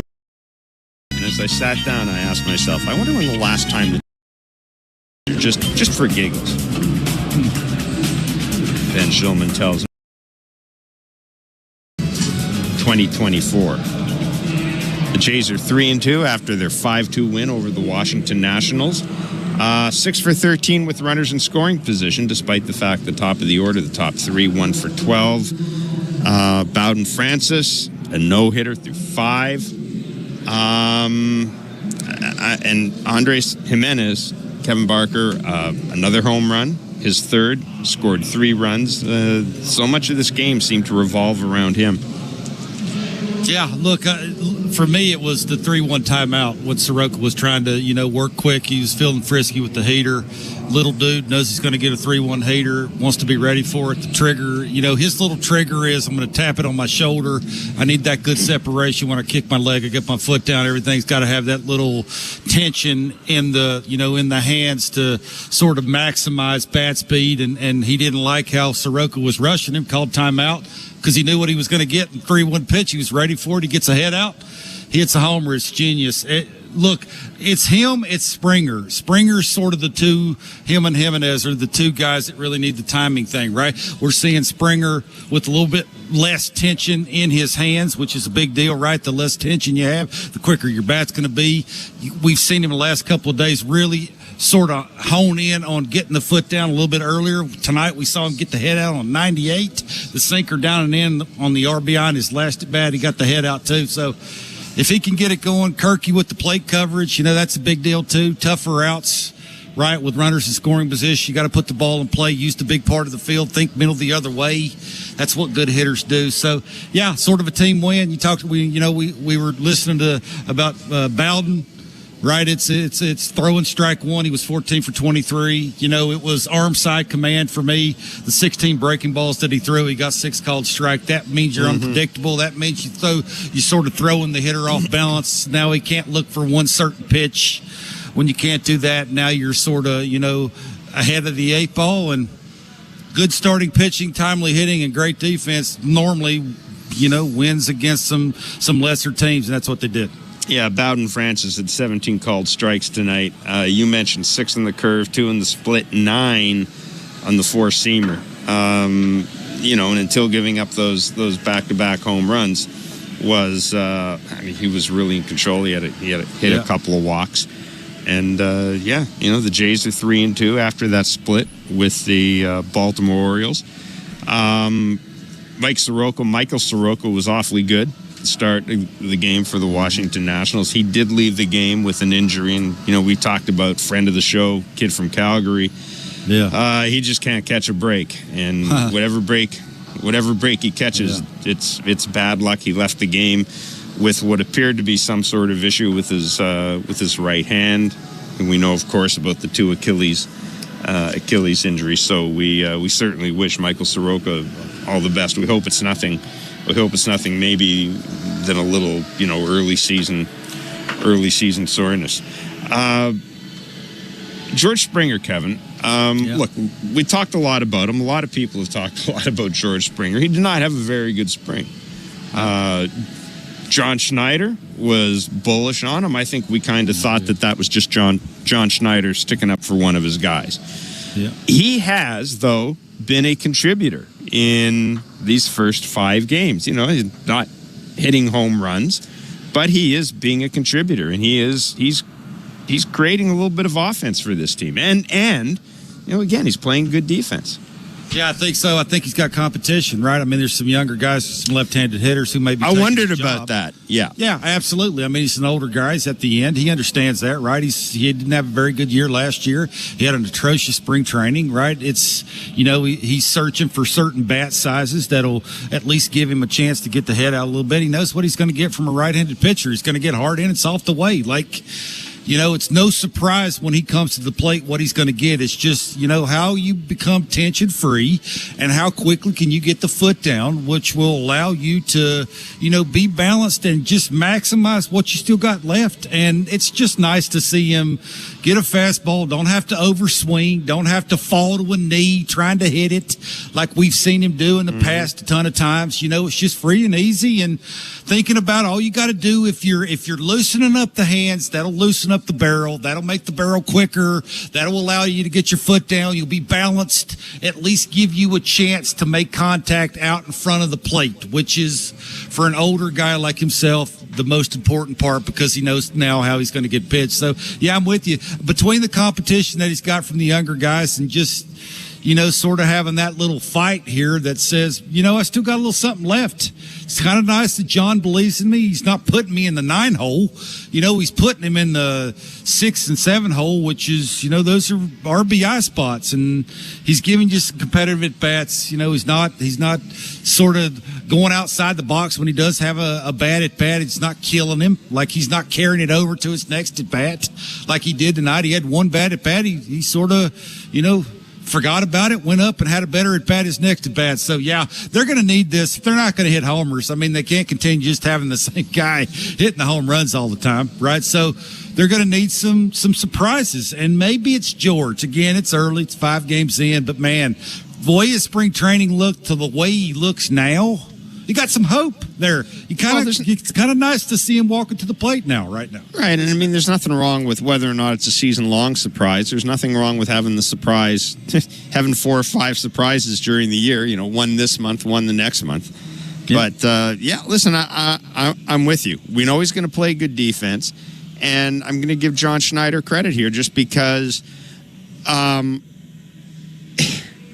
think I think John has done a pretty good job, by and large, of trying to prevent George Springer from becoming too much of a drama, from becoming too much of a distraction for this team.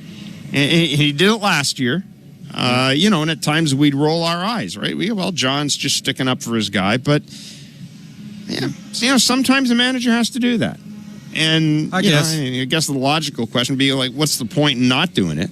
But sometimes the manager has to do that. And if George has, can contribute this year, then good on John for doing that. Okay, they won 74 games last year. It's okay for you to let a guy have a little longer leash. This year, they can't do that. If George stinks, probably George ain't playing. Like that I think is the difference between last year and this year is they're in a little bit of urgency to get off to a good start, maintain a little, momentum going into sort of parts of the season. You're splitting this thing in parts to where you're trying to win a bunch of baseball games, depending on what the schedule is trying to tell you that you can do. You get some good starting pitching, which will allow some surprises to happen. And right now, George is hitting velocity, which, when's the last time we could say that? I don't remember the last time that he got the head out on 98 and hit a linea off the wall in left field. It's been a while. So good for him. I'm sure he listens to the noise. He hears it. He's been wearing it. Everybody knows he stunk in spring. It's nice to see him come out and be competitive and hammer some baseballs. 416-870-0590, star 590, 1-888-666-0590. 590 is the text line. Name and location, please. Standard data and message rates may apply. It is Blue Jays Talk with Blair and Barker. It's not Blue Jays Talk without you. So again, get to the phone lines, 416-870-0590, star 590, 1-888-666-0590. Eric in Halifax will get to you in a minute. Kevin, you wanted to say something? Yeah, we got to bring this up. Ernie Clement getting doubled off with the bases loaded and a little lollipop line drive to the second baseman. Sooner than later, John's going to have to set an example. Look, I understand this is 5 games in, but if you're not going to hit any homers, Jeff, you can't be doing things like that. There's excuses for certain things. Running the bases like you're a little leaguer ain't one of them. I love Ernie. You know I do. I was the first one on that wagon because I saw him on the backfield taking ground balls and said he deserves to be a big leaguer. But man, you just can't run the bases like that, especially when the way you're trying to score runs is to get them on, get them over, get them in. You got the bases loaded and nobody out, and you could get your leadoff hitter to the plate. There's no excuse for it. So, wouldn't be Barker if I didn't bring that up. They need to get better at that. If they're going to have any chance of playing meaningful games in September, I said this today. You got to run better routes to the outfield. You can't get picked off at third, and you sure can't get doubled up on a lollipop line drive that's right in front of you with the bases loaded and nobody out. You're right. You wouldn't be Barker unless you brought that up. There you go. Eric in Halifax, you're on Blue Jays Talk. Yeah, good evening, guys. Well, I'll tell you, I watched it, and they're cardiac kids. That's all I have to say. And it's only 5 games. I know that their offense could get them to the finish line, but the pitching, that's what scares me. Barrios has a good game tomorrow night. That'll bring up his spirits. But it's only 5 games. I'm gonna give them the benefit of the doubt. I think they're going to, with the second wild card situation, I think they got a shot at getting into the playoffs. I don't know how you guys feel about that. Eric, thanks for the call. One of us did pick them to make the playoffs. Yeah, thanks. Of course, one of us picked the Boston Red Sox. No, 2 of us picked the Boston Red Sox to win the division. By the way, the Red Sox just making a little bit of news, announcing that they have signed Garrett Crochet to a 6-year, $170 million extension. Yeah. So they better figure out how to fix Devers. He punched out Devers 3 more times tonight. I know. It is unbelievable. 3 strikeouts and a couple of walks for Rafael Devers. It's crazy. Kevin, that's a thing. That's crazy. That's crazy, wild, crazy stuff. Everybody's saying it's because he ain't playing the field. That's what everybody's saying. Now, whether that's true or not, everybody goes through slumps, and everybody sometimes looks like they've never picked up a bat before. But man, is it a coinky-dink? I just don't know. When do they sort of take a step back and go, yeah, what do we do now? What if this is a thing and, you know, mentally he's just not going to be able to get himself out of it again? He goes 3 for 3 tomorrow with two big ones. Nobody will care about the whatever 0 for 19 with 15 punchies. But man alive, if you're Cora, Jeff, how do you fix this, man? Kevin, like, you better hurry up. I watched 2 of those at bats. He's just swinging through pitches. He's swinging through hittable pitches. I mean, he just is. There's no other way to describe it. He's swinging and missing hittable pitches. And I don't know, maybe the shoulder, you know, is an issue. You know, we had Jim Bowden on, talked about his weight. I don't see the weight thing. Like, I've seen Rafael Devers enough. It doesn't look to me like he's horribly overweight. Yeah. You know, and there is a difference between being overweight and not in shape. I get that. But, yeah, I mean, he's swinging and missing at 94 right down the middle. And that's not Rafael Devers. You know that as well as anybody. That's not Rafael Devers. I mean, I don't know what's going on there. Well, it's sort of Santander's a little off, right? He's got a big swing. You know, he takes Big Daddy hacks basically every time he swings. Now, they are balanced. Santander's swings are. Like, it's, you know, it's not like he's falling all over the place. Devers is a little bit of the same way. You know, all that being connected and for him to catch the ball where he wants to catch it. And, you know, he is a little bit of a free swinger when it comes to different quadrants. It's not like he's honing in on one window. And if he doesn't get it in that window, he ain't swinging. No, he's a happy swinger, right? He's going to go up there and try and get the head out. So I don't know. It just seems like a thing to me. I don't know how you walk him off the plank this early. They got to figure that out, though. Oh, they definitely have to figure it out. Hopefully they can wait until after the Jays leave town. There you go. 5-2, the Blue Jays have beaten the Washington Nationals in the first of 3 games. The series continues tomorrow, wraps up Wednesday with an afternoon game. Ray in Vancouver, you're on Blue Jays Talk with Blair and Barker. What's up, Ray? Hey, guys, thank you so much. Number one, I've been a huge fan of the show. Thank you. You guys doing a great job. Amazing. Thank you, Ray. I listen to you guys Ray. all the time. You guys are the best. I just want to know if it is too late for the Blue Jays to put in a contrast to Bob Bichette. We see in the last couple games how Bob Bichette is really doing great. It looks like it's bad to be the old Bob Bichette that we see last couple years. So another question I have, it is too late. What is going to happen with Schneider? Do you guys think the Blue Jays they need to send down to the minor leagues to his recovery by himself, getting better? We see that they have it so much difficult to hit it. It feels so frustration in the home plate to hit it. Like he's not happy. So I don't know, guys. I just wanted your opinion about that. We love to see Bob Bichette sign a contract with the Blue Jays, but I don't know if it is too late or not. So what do you guys think about that? Appreciate the call, Ray. Listen, you know, I mean, there's been so much focus on Vladdy, because, you know, Vladdy's the guy who put the non-deadline on. I mean, Bo just hasn't talked about it. Bo's basically said, as far as I know, now the last time he talked about it, this may have changed because we haven't talked to Bo lately, but the last time in spring training, he said, you know, they haven't reached out to us. It's strange because I think there's always been this feeling out there that Bo is the least likely of the two to sign. And, you know, Kevin, we've talked about this. If I'm the Blue Jays, at some point, I think I've got to at least talk to Bo if I don't get any resolution with Vladdy. I just have to.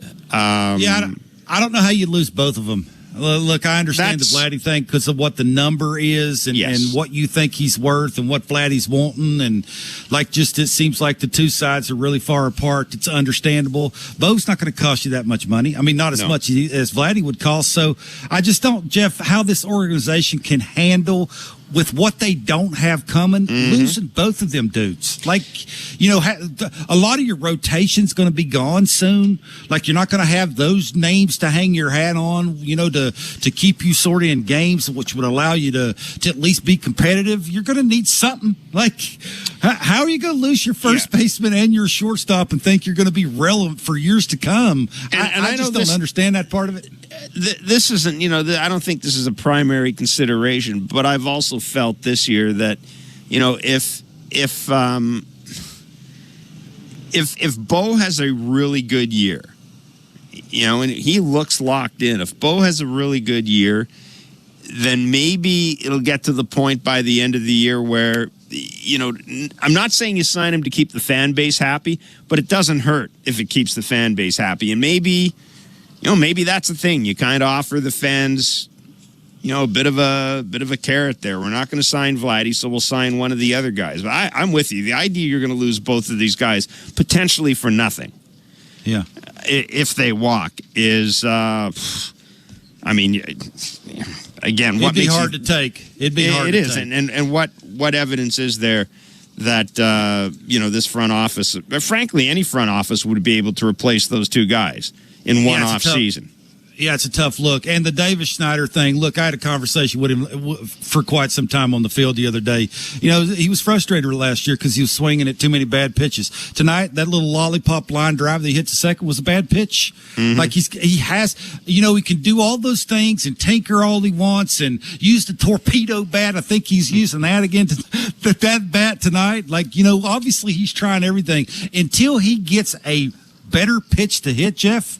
I just don't think we're going to see that Davis Schneider anymore. And maybe that will take him having to go down for him to realize that, you need to get a better pitch. If you don't, you're never going to hit again at the big league level. So they're in win mode. They can't afford to have a dude, sort of repeating what he did last year. I'm rooting for him. He's a good guy. He tries hard. I mean, they all try hard, but he is a good dude. So hopefully he figures it out sooner or later because he's going to have to, he's going to face some really tough lefties, and they're going to pound the ball in on him. And let's also be clear, it just tells you how much the composition of this club has changed. I mean, they've got so many left-handed bats right now that Davis's right-handed bat really put him in a good position in spring training. But, at some point, Dalton Varshall's going to be back here. And I understand he's a lefty bat, but at some point he's going to be back here. Joey Loper-Fido's down in the minors. If you're the Jays and Davis Schneider isn't giving you anything offensively, and Dalton Varshall comes back, you look at Miles Strauss getting a lot of money, and I know one thing Miles Strauss is going to do. He's going to go get it. Yep. So, that's where I think the rubber might meet the road with Davis. I'm hoping it doesn't because he's a good dude. He works hard, and he's a guy this organization basically created. He's a guy this organization created, and there's something to be said for that. I know they ask him to slug a lot. Maybe that's not fair. The big giant leg kick with all the hand movement, maybe it's just too much to ask. Maybe he needs to quieten that down a little bit just to give him a better chance to see the ball quicker. It just doesn't seem like all the time he sees the ball until the last minute. And then when he does see it, it's like tonight, he's swinging at that ball that's 6 or 8 inches off the plate. It's just, maybe there needs to be a change there mentally and mechanically for him to be the best Davis Schneider he could possibly be. And sometimes you got to go through it before you actually say, okay, uncle, enough's enough. I can't do this anymore. I got to change it up. I'm pulling for him. I'm rooting for him because he is a good dude. The Toronto Blue Jays have beaten the Washington Nationals 5-2 in the first game of a 3-game series. The Jays are 3-2 in this early point of the season. Let's take a break, come back. We'll take a look at the AL East standings, such as they are. We'll also hear from the skipper, John Schneider, and we'll go back to your calls. It's Blue Jays Talk on the Sportsnet Radio Network. Here at Home Hardware's Bring Beauty Tone Home Reno Sale, everyone's saving on everything they need to tackle their reno project. Like bringing their living room into this century with 25% off Canadian-made Beauty Tone Pure Interior and Specialty Paint. Or tackling that bathroom reno with up to $200 off Max Shower Units. That's better. Earn and redeem Scene Plus points during the Bring Beauty Tone Home Reno Sale. Let's go.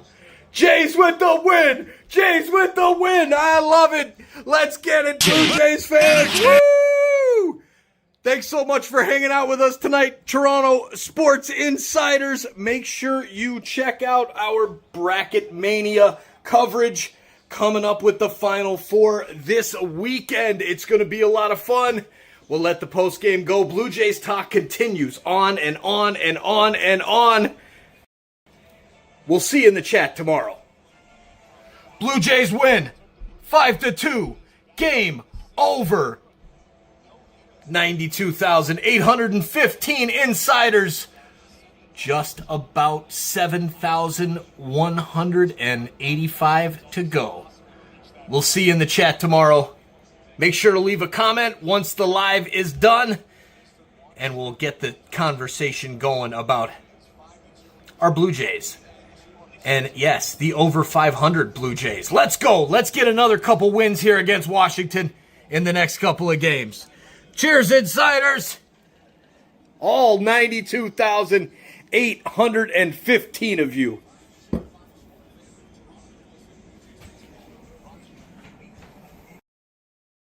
Enercare. The first 50,000 fans will be geared up for spring nights in the city. City Connect Fridays. Night mode. Lights up. Let's go. For tickets, visit BlueJays.com. Spring is here. We are all happy to see winter in our rearview mirror. But did you know that spring is a red zone for rust? The combination of leftover winter road salt, increased precipitation, and warmer weather are a perfect recipe for corrosion. Protect your vehicle from rust today by visiting your local Crown Rust Protection Center or book your appointment today at crown.com. For a special spring rust protection offer, visit your local Crown Rust Protection Center. Of all the things that Timber Mart can lend a hand to build, community ranks among the most important. And with the Timber Mart Local Leaders Initiative, we strive to recognize those dedicated to making their hometowns a better place to live, work, and play. From now to June 25th, you can vote to select our grand prize winner. They'll receive a $10,000 grant to support their outstanding initiative as Timber Mart's Local Leader of the Year. To vote, visit local-leaders.com. Timber Mart, Canada's building center. Hi, this is Bowden Francis, and you're listening to Toronto Blue Jays Baseball on Sportsnet Radio Network. Pocahontas in the cranberry glades. It's 3-1. Swinging a deep drive. Right field, way back, and Jimenez has done it again. If you're drawing up a cleanup hitter, it probably looks like Tony. This is what he can do, So if the optics may look weird, but he's a damn good hitter, And I think it's just a matter of not trying to do anything that he's not capable of. So I think the quality of the at-bat after the first three guys was enticing, and I think the base running part for the guys that are behind him was really enticing too. So credit to him for not really budging and not trying to do anything that he's not capable of, and that's kind of been the theme. As I've said all along, John Schneider is a freaking genius when it comes to setting the lineup. I know there were some people that were wondering about the presence of a cleanup hitter in this organization, and I was there very early saying I liked Andres Jimenez as a cleanup hitter. Wow. Yeah, not really, but anyhow. Andres Jimenez, 3 home runs through 5 games.